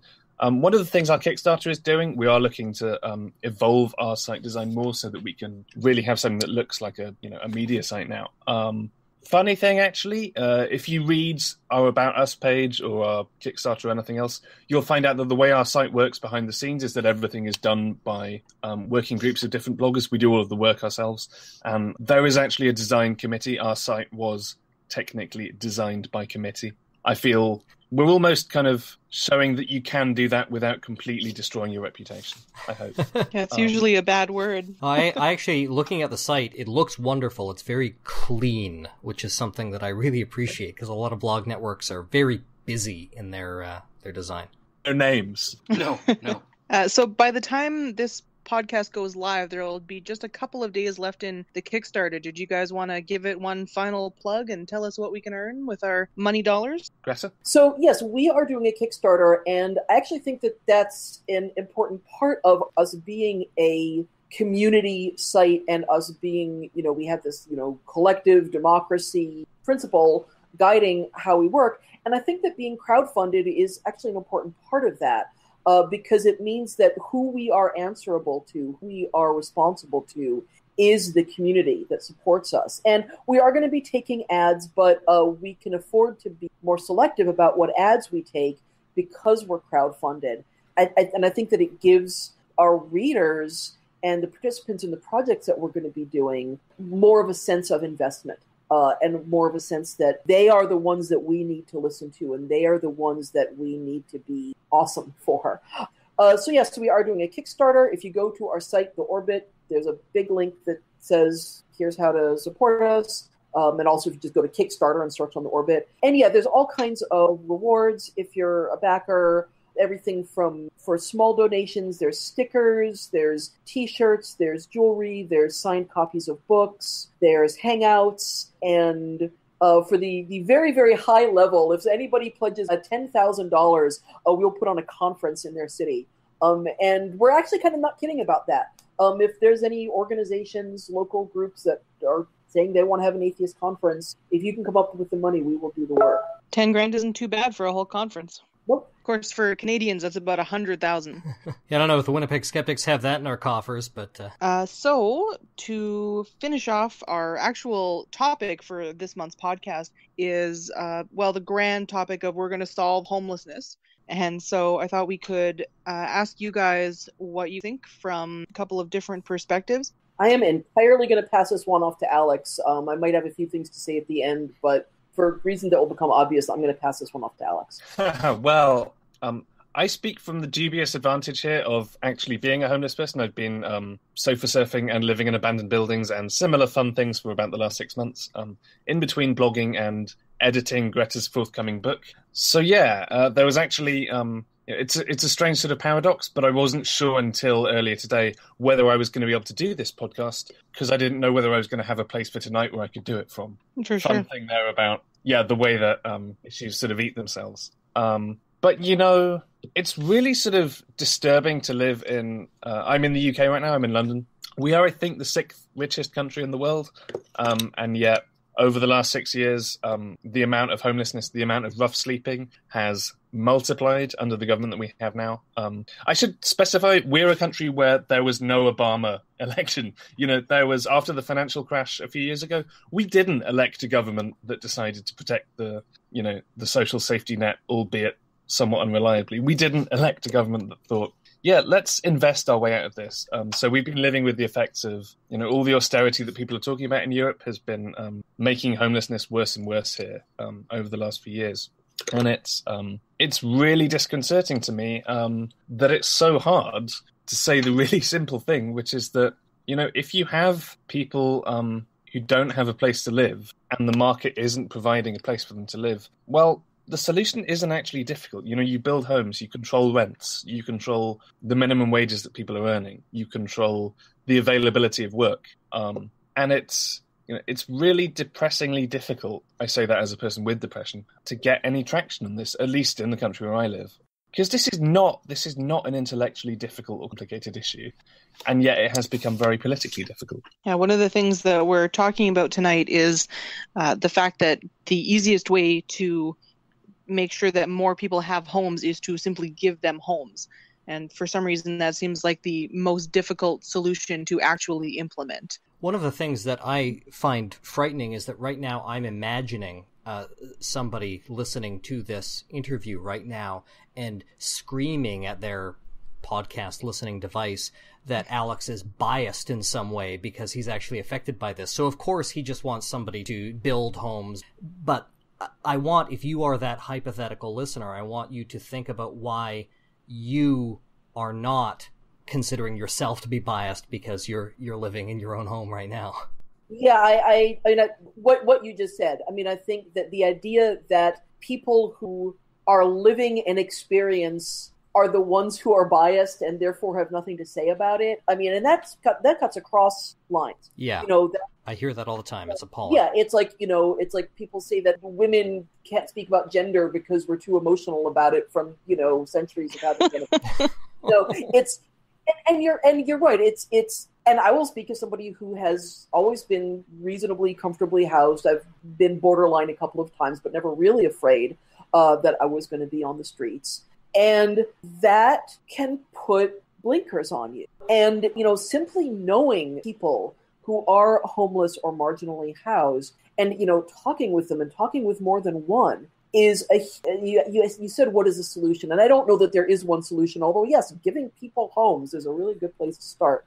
But there's all kinds of endemic problems, and they're varied from, it's going to be different in the UK and in Canada and the US. It's going to be different in different cities. It's different in San Francisco because the cost of living is so high. It's different in different places. But yes, giving people a place to live is a really good start. But a really good start is just listening to the damn people who are experiencing the problem. That doesn't make any sense at all. And start there. I think human beings have a tendency to blame the victim. We have there's the whole skeptics should know about the just world fallacy, where our brains are think that the world is just and that therefore if people are having a hard time, it must be because they deserved it. And the worse that they're experiencing, the more they are bad and must have deserved it. Because as skeptics, we need to understand that along with every other cognitive bias that we have. We really need to work to combat it. And yes, this idea that, well, if you're homeless, it's because you totally deserve it. In the United States, that gets combined with the Puritan work ethic and this fixation on work that the United States has. That's something I've been thinking about a lot lately. That's just on the idea that work is the only measure of your worth. And I think that we need to undercut that as well. And there's all kinds of other things. I mean, all kinds of social safety nets. I think a basic guaranteed income would be a good start. There's a lot of places that are starting to experiment with that, and it's working out well. Homelessness isn't just one problem. It's created by poverty. It's created by lousy education. It's created by, massive economic injustice. In the United States, it's perpetuated by voter disenfranchisement. Things like voter ID laws are essentially a way of making sure that homeless people don't vote, among other people. But yeah, I would say give people houses and listen to people who are homeless is a really good place to start. Mm-hmm. All of those factors are certainly true in the UK as well. I mean, you mentioned the Puritan work ethic, Greta. Remember where the Puritans came from. All of that crap is... we wish that you could have taken the whole thing with you, but no, that legacy is still here and alive as well. And in fact, you were talking about double binds and the way that we blame people for being homeless. One of the common things that you see from people who are not very good at thinking about these issues is the statement, or rather the question, if you're homeless, why do you have a shiny thing? Why do you still own possessions if you're homeless? Why do you have a phone? Why do you have an iPad, a laptop, whatever? Well, first of all, it's really interesting to look at the double bind here. You don't deserve help as a homeless person until you've given away literally all your possessions and everything you own. And when you've done that, you don't deserve help as a homeless person because you deserve it and you look homeless and you don't have anywhere to go. But it's really interesting to note, and it's alarming and horrible to note too, that in England, rough sleeping and begging is actually against the law. You can walk around London at night and see people getting arrested for being, on the streets at night. You can see people arrested for asking for money and all of that kind of thing. Personally, I have an iPad and a laptop and all of that stuff, partly because it allows me to, find places to sleep on social media, partly because it allows me to work, and also partly because it's a shield. If you sit in a train station at night and the police are there looking for homeless people to get rid of, if you have an iPad, they just think you're a commuter. So that helps as well. But, we were talking about voting. Part of this is that, there's a really sort of, again, just a terrifying lack of urgency when it comes to these issues. I don't want to go off on too much of a rant, and I certainly don't want to get into arguments about the candidates in the US presidential race right now, but it is really interesting to note. So much of both this election cycle and the previous one have been about, a sense of delayed diversity, about, isn't it time we had a female president? Isn't it time we had a Jewish president? Wasn't it time we had a black president in 2008? And I absolutely don't want to diminish the importance of representation in politics and making that process accessible to everybody. But it's very noticeable that, liberal media in general has this sense of, there's this due date that happens for a particular background. There's a due date for a female president or a black president, and it's behind us. Those things are overdue. We never talk about things like housing or basic income as being overdue. We never talk about political developments that would be directly beneficial to more than one individual as having, an implicit timescale. Where are we with this right now? Why hasn't it happened yet? I think both people of my generation who are going through homelessness and people experiencing homelessness and poverty in other generations have this sense of, when is it going to be time for this to be on the table? When are people going to have this sense of, it really is time we did something about this, because there's this very troubling sense that it's not on the table. And the way to make it an issue on the table is to talk about it more and to stop and to not be shut up about it. And it's definitely much harder to talk about it more when the things that make it easier to talk about it, like the computer and the iPad and the phone, are things that people don't feel that you deserve as a homeless person. There's definitely that horrifying double standard there. Ugh. Right. And there's, I forget where this was, but someplace in the American South, where I don't know if this is passed yet or if it was just something that somebody was advocating, but this was in the news recently that somebody wanted to make it the law that if you were on welfare or food stamps in the United States, you couldn't have a car. Mm-hmm. Oh, yeah. Good Lord. And, okay, so barring everything that Alex just said about how essentially if you are poor or homeless, you're not ever allowed to have anything that's pleasurable, and if you do, people are going to judge you because you should have been spending that money on other things. How are you supposed to get to work? How are you supposed to find work? If there's some parts of the country where you can do that in public transportation, but there's some parts where you absolutely can't. And that goes to what Alex was saying before about this idea of you shouldn't have a phone, you shouldn't have a laptop, you shouldn't have a tablet. Well, we're in the 21st century. Laptops and phones and tablets are how you find work. They're how you find housing. They're how you get support. And so it's just this terrible double bind of literally no matter what you do, it's going to be wrong. And I see that a lot with online fundraisers. People will often get told, it's like if somebody is really broken, they're saying, I need help to pay my rent this month. My laptop just died and I need a new one. There is this pushback, and of course it's always very inconsistent and hypocritical. It's always, our friends' fundraisers are totally legitimate and people we don't like, their fundraisers are, air quote, e-begging. But the idea that asking for help from people who might want to give it to you, and they're free to give it to you or not give it to you, I am not only am I failing to see any harm in that, I am baffled at how you would see harm in it. There's somebody who was just talking online, I forget who, about how online fundraisers, they're a libertarian's wet dream. Literally. Everybody lets the free market decide. Yeah, exactly. That's what the free market is, and especially if what you're talking about is supporting writers or artists or podcasters or musicians or people whose work you care about and want to see more of. Online fundraisers are literally the free market in action. It's like, I'm saying I want help for my thing. You give help or you don't.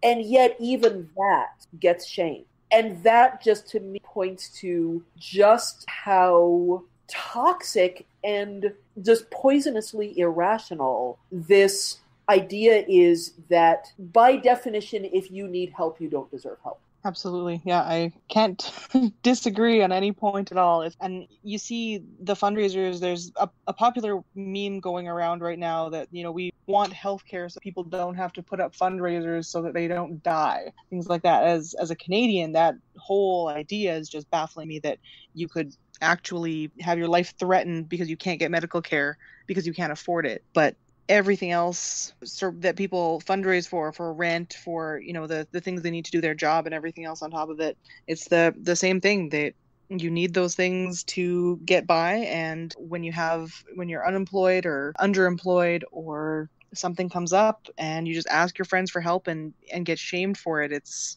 very strange.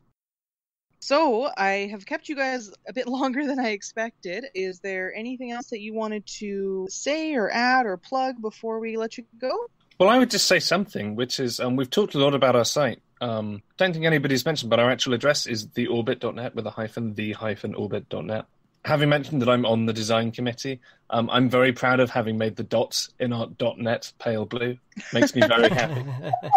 It's gorgeous. Thank you. Yeah, the logo is really pretty, and one of the rewards, I believe, is stickers for one of the lowest rewards. So if you want a pretty Orbit sticker, head over and support them. Yeah, no, I mean, the main thing I want to say is I am hugely excited and proud about the site, and I think we're going to be doing really great things. It was a lot of hard work making it happen, and it's probably going to continue to be hard work continuing to make it happen, but it is really rewarding. I think the hard work is paying off, and our readers have said that the hard work is paying off. The site looks beautiful, and the content is really exceptional and really varied. And I think our crowdfunder has been very successful so far, and obviously the more support we get, the more things we can do. Actually, here's one thing I want to say. So we're doing this crowdfunder. When we make various goals, we can do different things. We just passed our goal of 8,000 American dollars that lets us do an online conference. If we make our next stretch goal of $10,000, we will be able to publish an ebook anthology of some of our writing. So contributing to us will support this project that hopefully people will be interested in, and also will get you goodies. I'm definitely looking forward to the online conference. So if you want to find out when that is, I'm sure following the-orbit.net will be useful for that. Apologies for not mentioning that address earlier. That's an oversight. And we'll definitely link to all of this in the show notes. Thanks. All right. Well, thank you so much for joining us and for spending your time telling us about the site and your thoughts on everything else. Thank you. This was a pleasure. Thanks so much for coming on our show, Alex, and it's always a pleasure to have you on, Greta. Oh, you're more than welcome. It's always a pleasure to talk with you. And now we're back. Everybody should go check out theorbit.net, the-orbit.net, and check out their Kickstarter. We're going to talk about simply giving people money as was talked about, and Jem is going to cover minimum income projects. So far we've talked about solutions that we already have in place and some of the ways in which they can fail. What I'd like to talk about now is a proposed solution that people have been talking about for several decades, and actually a couple of centuries, depending on how you look at it. And we'll see how that stacks up. So we're talking about basic income programs. A basic income program is a social security measure that aims to reduce or eliminate poverty by directly transferring public funds to individuals, essentially providing a salary to each citizen. For some terminology, right off the hop, there are a wide variety of basic income programs that have been proposed and in some cases implemented, usually on smaller trial scales. The term universal basic income typically refers to income provided to all citizens unconditionally, such that they are able to meet their basic needs. Enlightenment thinker Thomas Paine actually proposed a similar system of capital grants, which I believe was a one-time transfer upon hitting the age of majority, in his 1795 work Agrarian Justice. An unconditional income transfer that does not lift all recipients above the poverty line, by contrast to universal basic income, is called a partial basic income, while a guaranteed minimum income provides conditional income dependent on a means test or other eligibility requirements. So typically you'll need to show that you are unemployed or severely underemployed and that you are willing to work but work isn't available, or you have some disability that prevents you from working. This type of means-tested benefit is actually what we have in Canada and the United States in the form of Canada's income assistance and the U.S. welfare system. So the three types of basic income is we have the universal basic income, where everybody is paid. Essentially, the only condition is citizenship, and you are paid such that you can live. Then there's the partial basic income, which is also not means tested, so everybody is paid, but it is not sufficient to cover all basic living expenses. And then there's guaranteed minimum income, which is of which welfare is a specific type. I have a question. Yeah. So the one where you just get a lump sum when you reach the age of majority, was that ever implemented, or was that just something he was thinking about? No, that was just a proposal of his to make sort of the world more fair. Okay, just Not curious. a lot of Thomas Paine stuff got implemented. Which is a shame. Thomas Paine was cool. Yeah. I want that recorded. I want people to know I think Thomas Paine is cool. So, how are these things funded? Well, basic income program under a capitalist economic system is funded by taxpayers, while in economic systems based on market socialism, it would be funded by the profits earned by publicly owned enterprises. In those cases, instead of being called a universal basic income, it would be called a social dividend. So Manitoba Hydro would pay me. Yeah, exactly. Don't they already? Pretty much. Under a capitalist system, basic income can be incorporated into a progressive tax system as a form of negative income tax, in which people who earn a certain amount, as determined by the poverty line, for example, or some other determination, people who earn a certain amount would pay no taxes, people who earn more would pay a proportion of their income above that level, and people who earn less than the prescribed amount would receive a tax reimbursement, a tax payment equal to the difference between their earnings and the minimum income level. So if the minimum income level is $10,000 a year and you only make $7,000 a year, your negative tax would be, you would get a reimbursement of $3,000 a year from the government. Whereas people who earn more than $10,000 a year would be taxed on the portion of their income that is greater than $10,000 a year. And what about corporations? Well, corporations do not have basic human needs. Are you saying a corporation is not a person, Jeff? Corporation is not a person. Corporations are people, my friend. Yeah, what world are you living in? I'm delighted to welcome Mitt Romney to our show. Can I actually just interrupt for a moment to suggest how basic income is a thing that is very much built into the idea of capitalism? Adam Smith, who was responsible for the phrase, the invisible hand of the market, also believed that basic income was a thing that would probably be needed because of the problem of unemployment. Full employment is not a benefit to capitalism, it hurts capitalism, and he viewed basic income as a way to sustain capitalism. So, let's talk about universal basic income versus welfare. Why would you choose one versus the other? So, as Brendan ably covered in his segment, the welfare system works just fine, and if it ain't broken, why fix it? Brendan just turned a different shade of color. I'm just so proud that he understood. Through all the subtext. So, universal basic income programs may have significantly less administrative overhead than welfare programs due to their lack of means testing. Also due to their lack of totally absurd levels of policing, as we talked about in Brendan's segment. So not only do you not have to investigate nearly as much fraud, because for a universal basic income system, the only fraud that you can have is somebody who is not a citizen. That's really the only eligibility requirement, and arguably that maybe shouldn't be an eligibility requirement. One of the bloggers that I follow, her name is Angie Mizandri. She talks about how it's funny how we don't have enough money to just give people money, but we have enough money to pay for all of the systems and bureaucracy and paper pushers that prevent people from getting money. Yeah. Yep. So a universal basic income has way less administrative overhead because not only do you not need to investigate all of the various forms of fraud and people not filing their paperwork correctly, but you also don't have to administer or review any sort of means testing. You don't have to make sure that somebody is eligible in the same way. You don't have to make them pee in a cup? Rather than having to apply and go through the welfare rigmarole, everybody just gets a check in the mail. This is also an advantage when compared to guaranteed minimum income programs of other types that are not specifically welfare. Another result of the removal of means testing is that UBI results in fewer people falling through the cracks in the system for a variety of reasons. Let's talk about some criticisms of universal basic income. They are many, but a lot of them can be kind of dismissed essentially out of hand. People who are prone to complain about tax rates don't tend to favor universal basic income, but as we discussed, the current system has gross inefficiencies in terms of its use of taxpayer funds, so arguably a lot of those inefficiencies would go away. Those people who associate poverty with a moral failing also don't tend to like this because we're paying, people for being lazy, despite the fact that... Overwhelming evidence that poor people are not lazy? Yeah, and... We don't have to take anything those people say into consideration here. Yes, seriously, at all. And those two groups of people actually share a large overlap on the Venn diagram.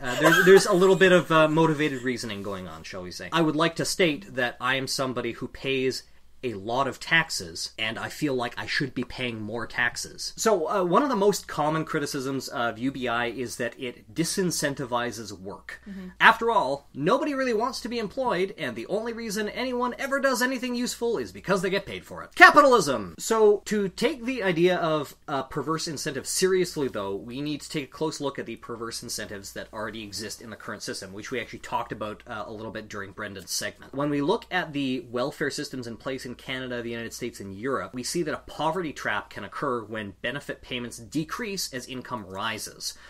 When combined with the additional costs associated with actually working, such as transportation, childcare, which is a huge one, additional education that's required, and payroll deductions, the decrease in means-tested benefits can actually incentivize unemployment or underemployment. So under our current guaranteed minimum income system, we already have a situation where work is disincentivized. But a universal basic income system might actually incentivize valuable work. An individual could retrain for a new line of work or take a gamble on a new entrepreneurial venture without worrying that it might all end in abject ruin. Like all robust social safety nets, risk management becomes a lot easier when you have this system in place. So just talking about my personal experience, 8 years ago, I was offered a job as a development lead at a small startup. And when I say small, I mean single room with 2 chairs small.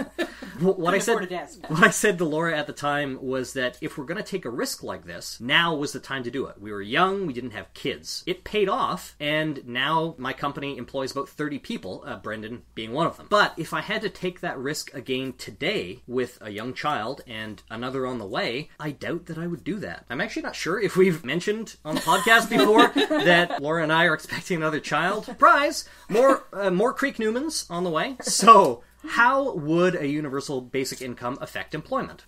Well, fortunately, we have access to some data. According to a 1994 Government of Canada study on guaranteed income, we can expect an overall reduction of employment of about 5%, primarily among those who are already doing low-paying work and among second earners in two-income households. Although this study notes that 5% may be an underestimate of the employment decrease because participants in the study knew that the guaranteed minimum income was temporary. Mm-hmm. Is this the Dauphin study? No, okay. we're getting there. That was actually a review of several small trials. Okay.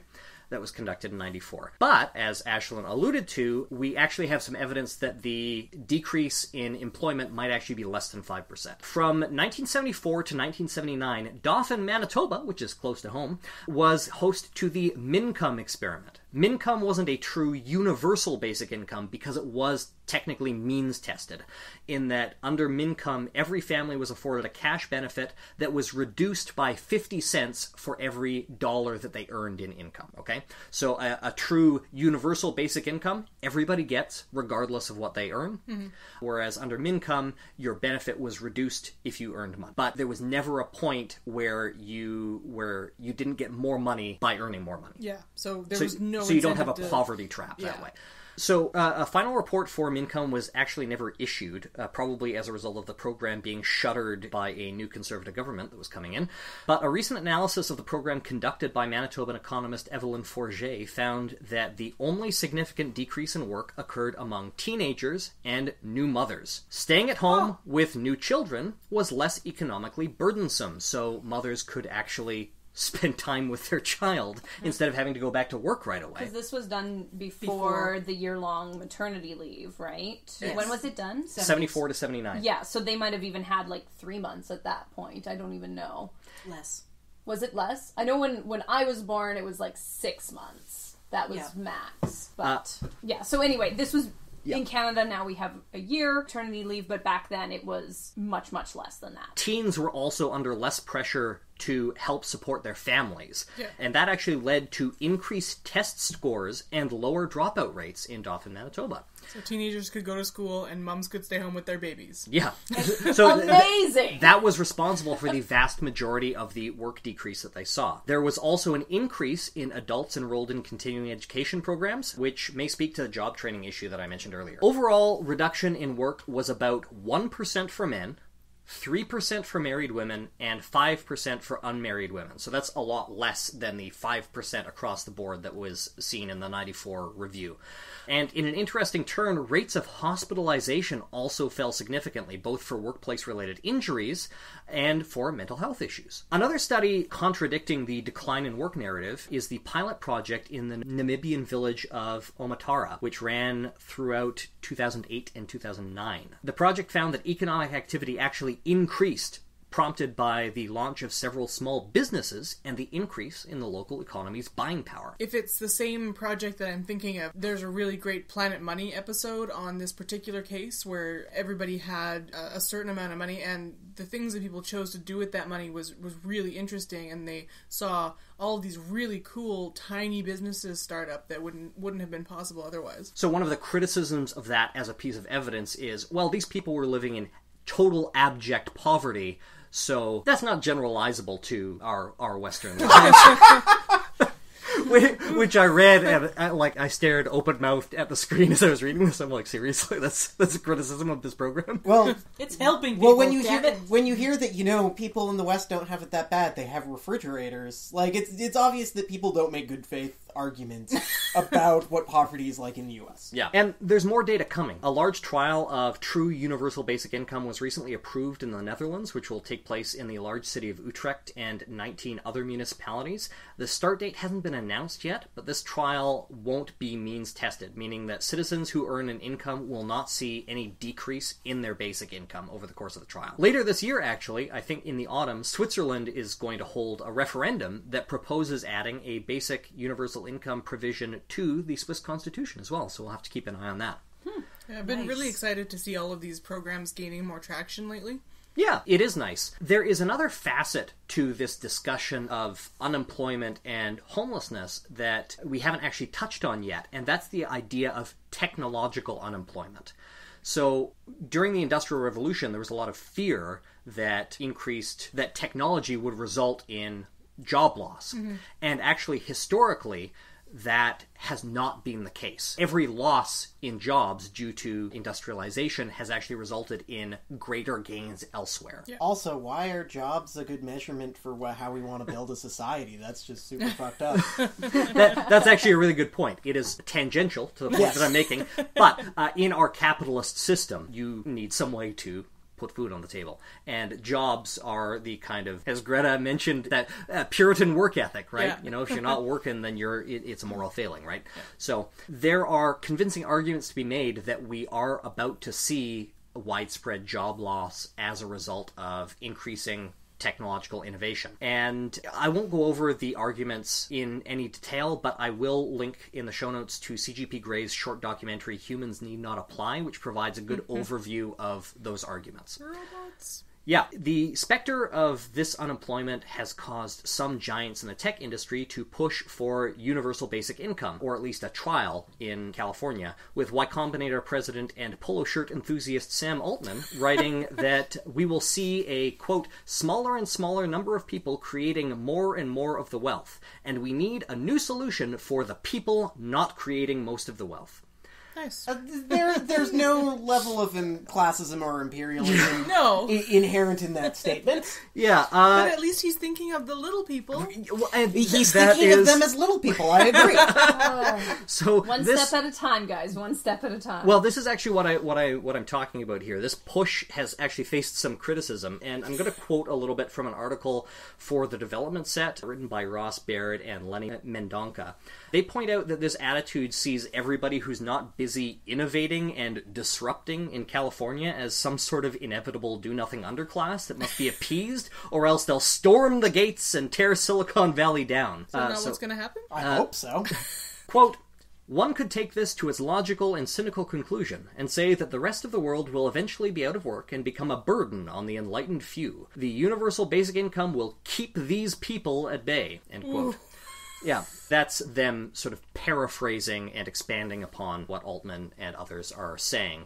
And the idea there is that if we're in a situation where there's a very small number of people making the vast amount of money as a result of producing the vast amount of innovation, what we have is the majority of people sort of living on the largesse and essentially on the whim of their masters, right? Elsewhere, I want to point out that we do live under a situation where a small portion of people have a large amount of the income, but that isn't through them being innovative. It is once again through them being landlords. They are rent seeking, and that is how the majority of money is made. I think it is just falling into the arguments of the ultra wealthy to even suggest that the reason the ultra wealthy exist is because of innovation. And I should note to listeners that I try not to interrupt other people when they're talking, but whenever Brendan is talking, you should imagine me nodding along, because that's typically what I'm doing. So elsewhere in the article, Baird and Mendonca point out, quote, the idea here is born from an underlying assumption that capitalism has winners and losers, and the victors have a responsibility to take care of the rest. Instead, we'd posit that many of the winners in Silicon Valley are part of a faux meritocracy, being born into the right city or social network, end quote. So their argument isn't that these people are rich because they're true innovators and they are deserving of that wealth, but they are essentially lucky.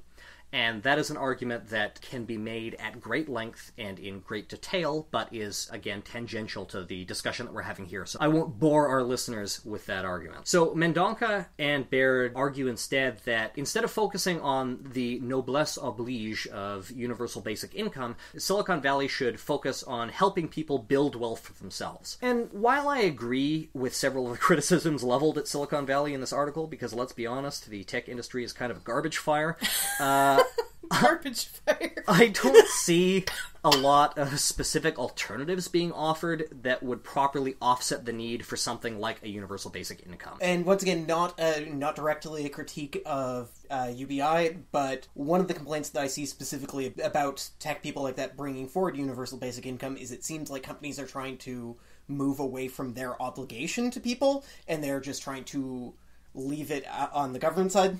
Yeah, that's actually a good point. A lot of these large companies that are making massive amounts of money as a result of low tax rates and deregulation and skirting regulation and disruption, which in the case of a lot of these companies that are disrupting is them just technically skirting regulations with regard to who's an employee and whether they're a cab company and et cetera, et cetera. Skirting is the most polite way you could word just blatantly not following regulation. Yeah, so what Brendan is saying is that these companies are just trying to have their cake and eat it too. They're trying to keep their taxes low and keep making all of their money and say, well, since we're not employing people, the government should take care of them. Capitalism! And, yeah. Uber drivers, for example, are not only helping increase Uber's wealth, they are also going to have their universal basic income because Uber can't possibly pay them enough for them to make a living. So you're suggesting corporate welfare, essentially. So, politics. Okay, politics. This is where Brendan is probably going to want to jump in, because I'm going to make the statement that universal basic income finds proponents on both the left and the right, and I would like Brendan to talk about some of its detractors.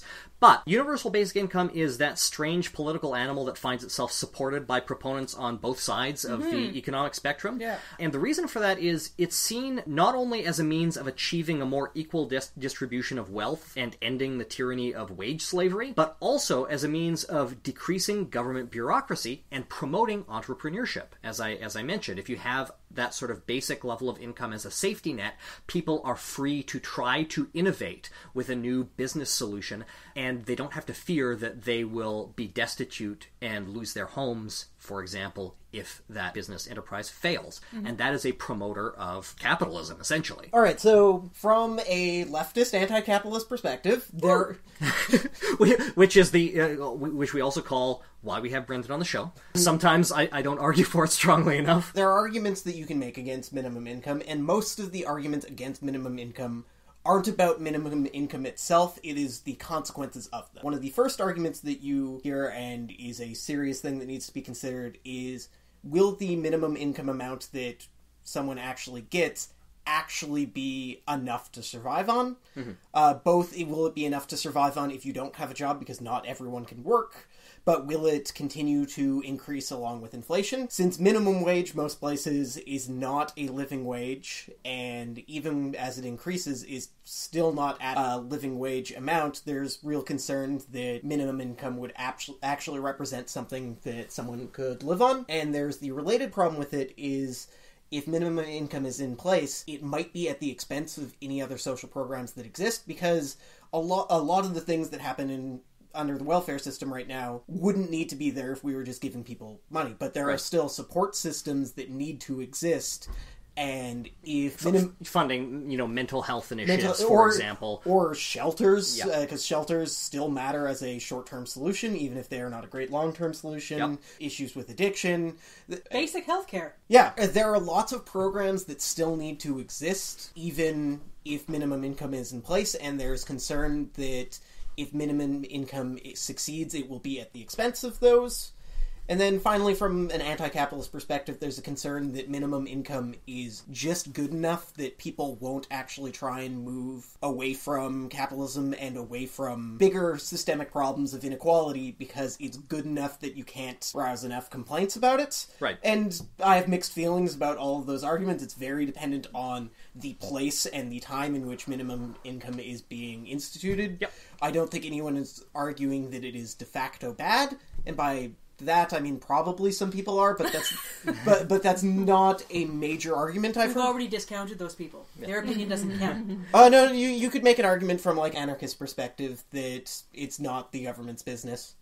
Yeah, as I think we were discussing just the other day, some of these anarcho-socialist perspectives on overthrowing the system and the requirement for massive unrest such that people get mad enough to overthrow capitalism, for example, insufficiently account for the massive suffering that results, and therefore, because they have the end goal of overthrowing capitalism, and I think that is extremely problematic in the sense that it discounts the very real suffering that occurs as a result of the current system, and we can't ignore that. Oh yes, and so that is not an argument that I would put forward, but I will give an offense of that argument that while there's an issue here of is good the enemy of great, if good isn't good enough to actually solve people's problems, and if they're still suffering, then it being better for some people may not be as good for people overall. But I guess what I'm saying is you can't assume that the ends will justify the means. Yes. And just to get back to, will people be paid enough? Universal basic income, its conceptual definition, is defined such that people's basic needs are met. Clothing, housing, shelter, food, education. If they are not met, then that is a partial basic income, and that is a valid concern that needs to be addressed. So, wrapping up, while the data is a little muddy, even conservatively, we can say that a universal basic income is unlikely to have a significant negative effect on overall employment, and indeed the economic effect may be positive on the whole. But it is absolutely certain that it will be a great benefit to those who are living in poverty. With that universal basic income, people could buy housing and stuff. People could afford housing. Yeah. Could afford to live inside a place with, a roof and 4 walls and running water and stuff. We haven't gotten to the aside about whether or not property is theft. I think we should just discuss that for the next 30 to 40 hours. Or we could jump to Laura, who's going to tell us about long-term assistive housing. So long-term supportive housing is another aspect that helps a lot of people maintain their housing status. For many people, they're able to find housing on their own and keep themselves there, and they're doing just dandy. But there's a proportion of the population that needs some sort of support. Usually, these are the most disenfranchised among us, including people who have physical disabilities, mental health issues, and or substance abuse issues. And as we've already been talking about, these are often the segments of society that have the hardest time with just about everything. So when it boils down to it, long-term supportive housing can be pretty hard to find for a lot of people. So just as a bit of a definition here, supportive housing can mean a lot of different things depending on where you are, even if you're in a certain place, the type of program that is being run, or there's multiple different programs that run different types of housing. So it can be a very intensive sort of program where it is a single site with individual units that are staffed 24 hours a day, that can have intensive multidisciplinary teams that are there. So not quite institutional, but say it would be like a block or a building or sort of a halfway house type of thing where people are staffed, monitored all the time. They have resources right there. And it can go all the way down to just a program where people are living in market rental units. So that would mean any old apartment or rental house or rental room for rent in a rooming house. But they're hooked up with a program that would support them in some way should they need it. They just have to reach out, or there's regularly timed check-ins. So supportive housing can be different depending on what the point of the program is. Like I mentioned, a lot of the supportive housing out there is for people who have other issues that they're dealing with, as well as on top of trying to find housing. One of the biggest groups that uses this are people who have substance abuse or using substances and may or may not be seeking treatment for that. Now, the type of interventions that are offered in these long-term supportive housing, first of all, the long-term part of it, again, that part of it actually varies depending on where you live too. In some places, long-term can mean a program that starts off as one type of housing, like a more residential type of treatment, and then transitions into helping someone find permanent housing and doing a less intensive support system. In a lot of places, a lot of these programs, long-term means like 18 to 24 months. So it is long-term compared to, say, 28-day rehab programs or 1 week long detox programs or drunk tanks, which are for the night.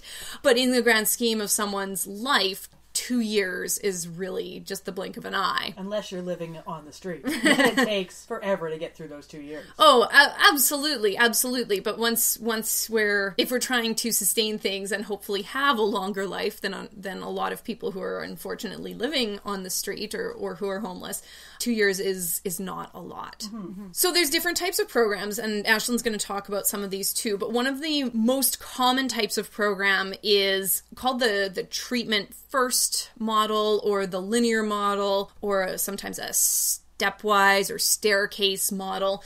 And this was brought in the early 90s in the US in particular. That's when it was really espoused as the main way to help deal with the problems of homelessness and substance abuse and mental health, people who are living with inadequately treated mental health. So what this basically means is that people who are homeless or who have these needs are identified, and they're brought into some kind of an intensive treatment of some kind with round-the-clock care and treating of substance abuse and or mental health issues.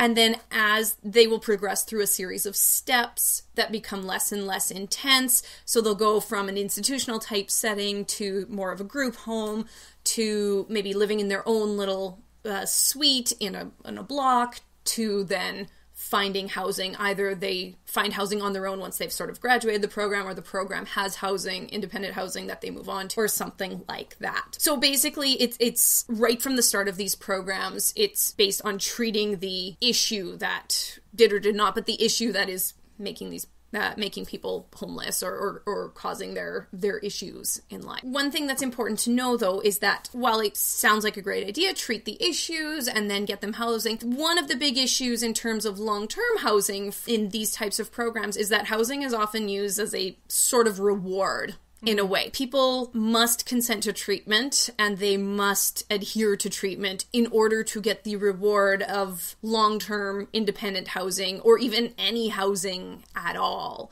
in a lot of cases. So the goal of these programs isn't actually to house people, it's sort of a byproduct. It's the candy at the end of it. The goal of the programs is really the substance abuse or the mental health issue treatment there. So one issue that comes up with a lot of these programs, with a lot of the people going through it, is that there's often an abstinence from substance abuse requirement, or substances can't be used on the property, so within their own suite or in their room or anywhere in that area there. If they're found to be doing it, they're either put back a step, or they are sometimes even they're out of the program entirely. So the people their housing situation is entirely dependent on their adherence to this program for their treatment. And that causes a lot of problems there, because as we know, substance abuse or substance use can be really difficult for a lot of people, especially people who have very serious addictions. And it can be very, very difficult, especially if they're dealing with other stressors, like worrying about, am I going to stay in this program? Yeah. That tends to be a trigger for relapsing for things. It becomes a cycle, because where else are they going to go, right? They, for the most part, don't have the income or the ability to get independent housing on their own, otherwise they would have already.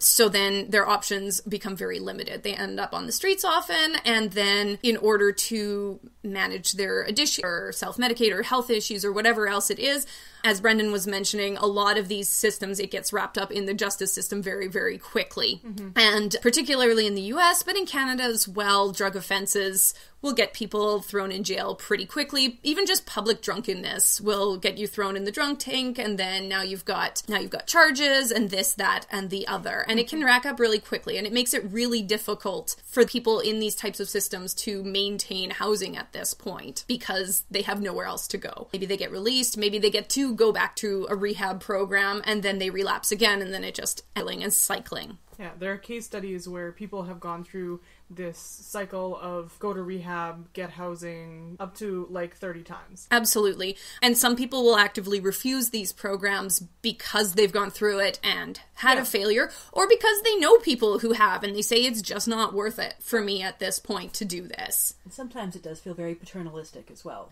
Absolutely, sure. Absolutely. And that's a really great point, because this idea with housing being a reward, it's okay, so housing's not a right, apparently. Not everybody deserves to be warm and sheltered from the elements. So that's not a great idea. And another idea that's actually a base idea of this program is that people who are homeless, living on the streets, dealing with substance abuse problems, can't possibly have the capacity to live on their own yet. So they must go through a stepwise structured program to learn the skills that, of course, must include sobriety and abstinence in order to get independent housing.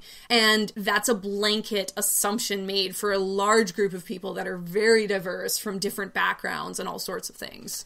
It also sort of makes the assumption that whatever substance they're using isn't the best or only way they have of coping with the other problems they're dealing with. Absolutely, and it comes back to that moral failure, right? There's something, it's bad to use a substance, you're a bad person because of it, you can't possibly have the life skills to live as a productive member of society. Whereas if a person is using whatever substance to try and treat their whatever is going on for them, yeah, it's probably cheaper than prescription medication or expensive medical therapies or something in a lot of cases. And it completely neglects the stressors of living on the street in itself. So long-term treatment or long-term supportive housing is elusive for a lot of people, partly because the barriers to entry, sort of like the welfare system, are pretty high, or the barriers to remaining within it and actually achieving the goal of independent housing is very high.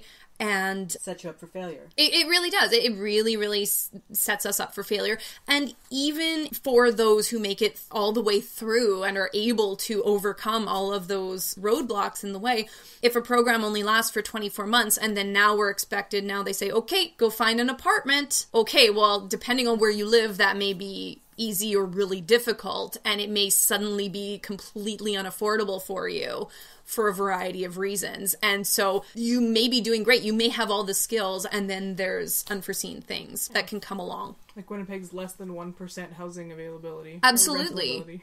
Yeah, or think of cities where the average rent is in the $1,000 a month for a one-bedroom apartment or something. And even if housing is available, by being homeless, it is harder for you to find housing because you don't have past references, people are less likely to trust you. Right. Just everything compounds on itself. Oh, absolutely. And so, I mean, for someone who has been able to go through a long program like this, you will have references from the program staff. True. So you at least have that over someone who doesn't have a current address or something, but it's still not an easy thing to do. In some cases, like saying those references might still hurt when you're saying, I had a substance abuse problem, but I got over it. It's still probably going to hurt you versus someone who didn't have a publicly known substance abuse problem. Absolutely. Someone who has, clear credit, and the person is going to rent to that person instead. Absolutely. So there's been some studies done comparing this traditional model to the newer model, often called Housing First, that Ashlyn's going to talk about. But some of the research that has come out has found that approximately 45 to 50% of people going through these linear model or treatment first model programs are still housed at, say, 2 years or even 5 years afterwards, whereas people in the housing first type programs are still are housed at an 85 to 90% mark at the 5-year mark. So that's just a little bit of how this treatment model fares. So as Laura said, the last topic that we're going to touch on is the housing first initiatives. So these programs consider housing to be the primary concern, and they believe that many of the other issues facing people without adequate shelter can be addressed more easily and with more efficacy if we first provide them with a permanent, stable place to live. And as we've talked about this evening, most other models only allow for shelter to be provided once issues like addictions and unemployment are addressed. So you have to be sober, and you have to be employed, and you have to be basically working on everything else in your life before you have somewhere to sleep at night. Right. Which is extremely unreasonable. It's very difficult to concentrate on things like that when you have to find somewhere to sleep every night. Absolutely. So Housing First was first attempted in places like New York and California beginning in the late 1980s and early 90s. There were early programs in Vancouver and Toronto as well.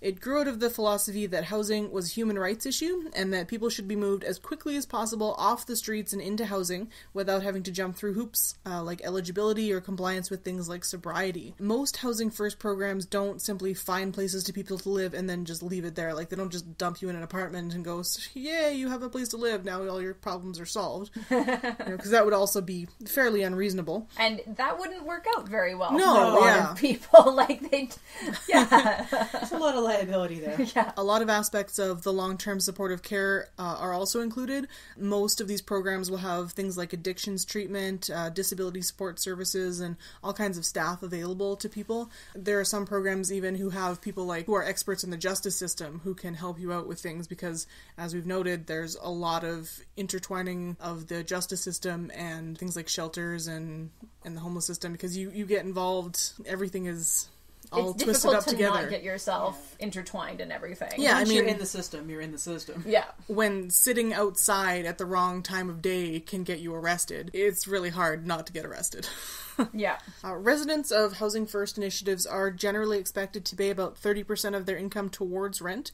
So most of the statistics I could find on these kinds of programs were US-centric, as we often run into on the show. But there are some interesting ones. So for every person housed through a Housing First initiative, it saves taxpayers between $8,000 and $10,000 a year. So those are things like emergency room visits, days incarcerated, detox program fees. So a lot of people have kind of a knee-jerk reaction when we talk about how just giving people housing is the best way to solve homelessness. Because they think, well, that's impossible because it would cost way too much money. But through initiatives like these, we can see that it's actually going to save a ridiculous amount of money. Mm-hmm. Also, there are just tons of available houses in the US and Canada. It's just peopleism. Yeah, just look at... The barracks. Yeah, they... Well, not just that. Look at all the brand new condos in Toronto that sit empty because there's no buyers. There's housing available, but it's unaffordable, and and yet there's people sleeping on the street below those empty condos. Yeah. What a ridiculous system. But, Is the Asper's condo still available? Good? I don't know. We could fit 30 people in there. So yeah, I mean, people will say, well, that couldn't possibly work, it's going to cost way too much money. But the evidence just doesn't bear that out, and that doesn't even count the cost in human suffering that isn't accounted for when people are left in the streets or on shelters. Yep. So, I mean, when we're talking about costs, we can also talk about, actual human emotions and trauma that are being trampled on. If Adam Smith doesn't account for it, then I don't see why I should. So in Canada, the At Home or Chez Soi program works largely on a Housing First program, and they provide grants to organizations who want to work to find homes for the chronically homeless.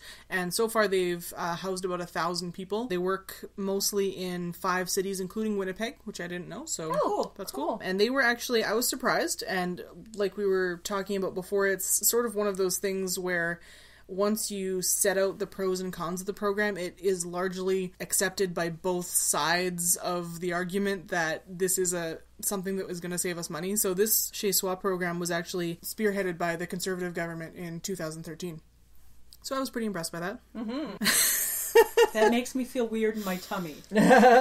Cognitive dissonance. Yeah. Once they decide that money will be saved, they don't care anymore.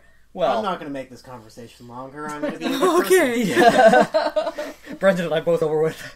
So there are a couple of ways that it's typically implemented, and Laura touched on it a little bit too. So there's either you just purchase or build, or sometimes there's arguments that we should just buy hotels, basically, and put people in them. Or there's the scattered site implementation, where the program rents or purchases apartments or homes at regular market value. And that's becoming the overwhelmingly preferred version, because it gives people a choice in where they want to live and what type of housing they would prefer. And it does also way less stigmatizing. Yeah. Right. Absolutely. Because you can't get people going all NIMBY on you if things start happening in a block. Yeah, I mean, Britain ran into problems, just any sort of differentiating thing. Britain ran into problems where for housing of refugees, all of the houses that were built for housing refugees, even though they were scattered, they all had red doors. So people worked out that red doors meant refugees. Which, yeah... wow. But that's a problem when everything looks the same like that. I mean, just in our own city, you can tell what's public housing and what's not just by looking at the building, right? Yeah, and I mean, if you're in the know, if you even give your address to somebody, they're like, oh, that's Manitoba housing. Yeah. You know? Yeah. Yeah. And that's a huge stigma that it's hard to get past for some people. buying things at regular market rate and just putting people in the types of home they would prefer, in the neighborhood they would prefer, especially when they can be near other kinds of supports like family or near appointments that they need to get to. Like, that's such a big deal. Yeah. And it's sort of bypassed when you just make these huge blocks of apartments for people to live in. It's another form of warehousing. Yeah. One of the criticisms of Housing First has been that it doesn't do enough to end substance abuse. So people look at these things and go, well, you're just giving drug addicts homes. What's that's going to solve? That's rebutted by most of the statistics that say that the goal, and policymakers that say the goal of the program isn't to end substance abuse. The goal of the program is to end homelessness. Right. So they don't actually care if they end substance abuse. My answer was going to be, so what? Yeah. Yeah. It's like people, creationists complaining that evolution can't account for, the origin of life. Yeah. Like, okay. Yes, and? Yeah. But interestingly, in the studies that have been done, we see that Housing First initiatives actually are largely more successful in that outcome than pretty much anything else. I will note there are some conflicting statistics on that. A lot of them do say that they often do better than the treatment first models. Some will say that they don't do better, but they don't do any worse than treatment first. So if you're looking at a program that's not even meant, does just as well as a program that is meant to do substance abuse, that's a pretty compelling argument. Yeah. Yeah. Another criticism that I just wanted to touch on was the fact that one-size-fits-all solutions rarely work out. And that's true, but even the most... How dare you attack my segment? Even the most, strenuous objection will acknowledge that a Housing First model should be a part of any solution that's come up. They Medicine Hat just in the last 3 years, and I think it was in 2015 that they said that, they basically nobody is homeless for more than 10 days in Medicine Hat now. And they built a lot of houses. I mean, I'm sure there's probably some issues with that, but... At the same time, they've integrated their shelter system, being triaged and helped to get into new housing within 10 days. Socialism in Alberta? Yeah. Again, my tummy.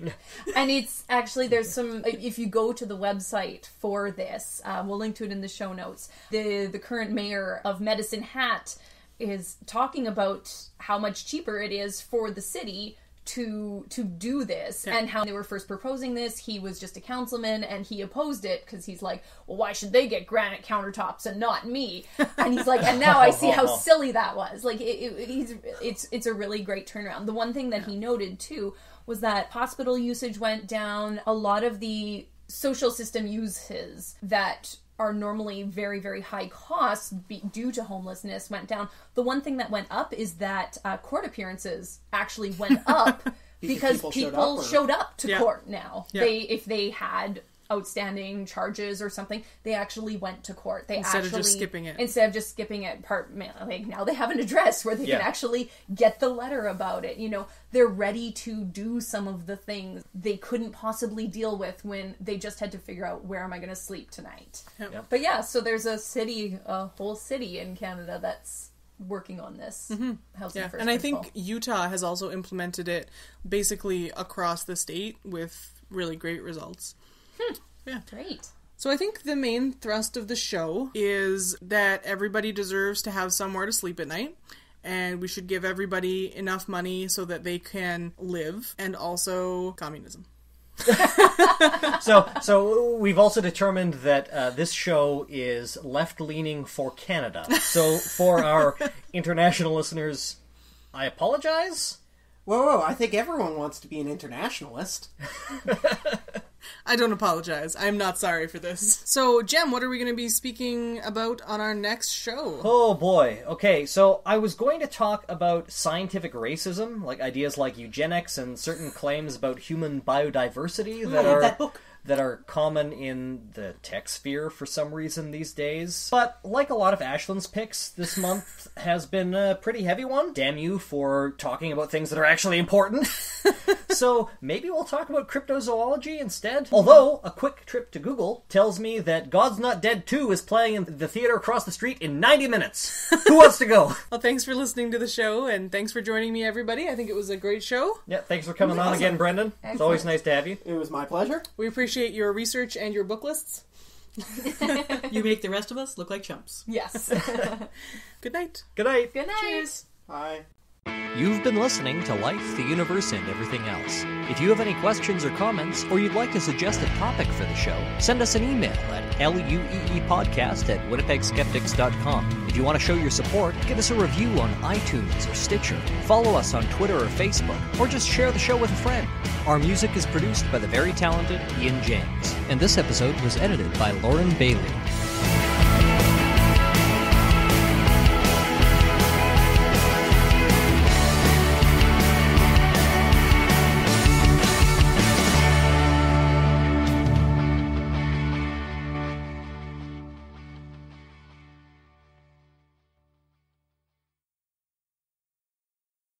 Yeah. They're jovial. How is this gross? I'm just smoothing my mustache. No. You read Wheel of Time. You've read Robert Jordan describing people as knuckling their mustaches over and over and over again. Well, I also Okay, don't really refuse know to how believe I'm that's not supposed a to cross sexual my term. arms below my breasts, which is something that women in Wheel of Time do constantly. If I did that, it would hurt me. Only people that are built like me when I'm not pregnant can do that. There. There. Ow. Hello. So, you might sort of be wondering how we got to this state, and... Well, you just told me it was FDR, and then we stopped spending money on good things. Yeah, Sorry, I thought we were still talking about my beard. Well, I was. It was going to be a long derailment, but Jem has cut me off at the pass. This Unlike episode is an intervention. Like a Proudfoot, I've always maintained that my last name should best be pluralized new men, but I'm getting off topic. Newsman. Oh my god, on topic, Jem, on topic. I want to go for supper. Before I talk about politics, I just want to encourage all of our listeners to Google the picture of Sam Altman wearing two polo shirts at once, because it is glorious. Hey, this segment was signed by Ashlyn. I take no responsibility. No, you picked it from a list. Good lord, we're going to get so many people unsubscribing from this communist podcast. Anarchism and communism are different things, although there is anarcho-communism. I know. Capitalism. No. Let me finish my point. No, I just want to say I like the idea of all of the anarchists unsubscribing because you just suggested that communism is the same thing. I did And not. it's like, did you learn nothing from the Spanish Civil War?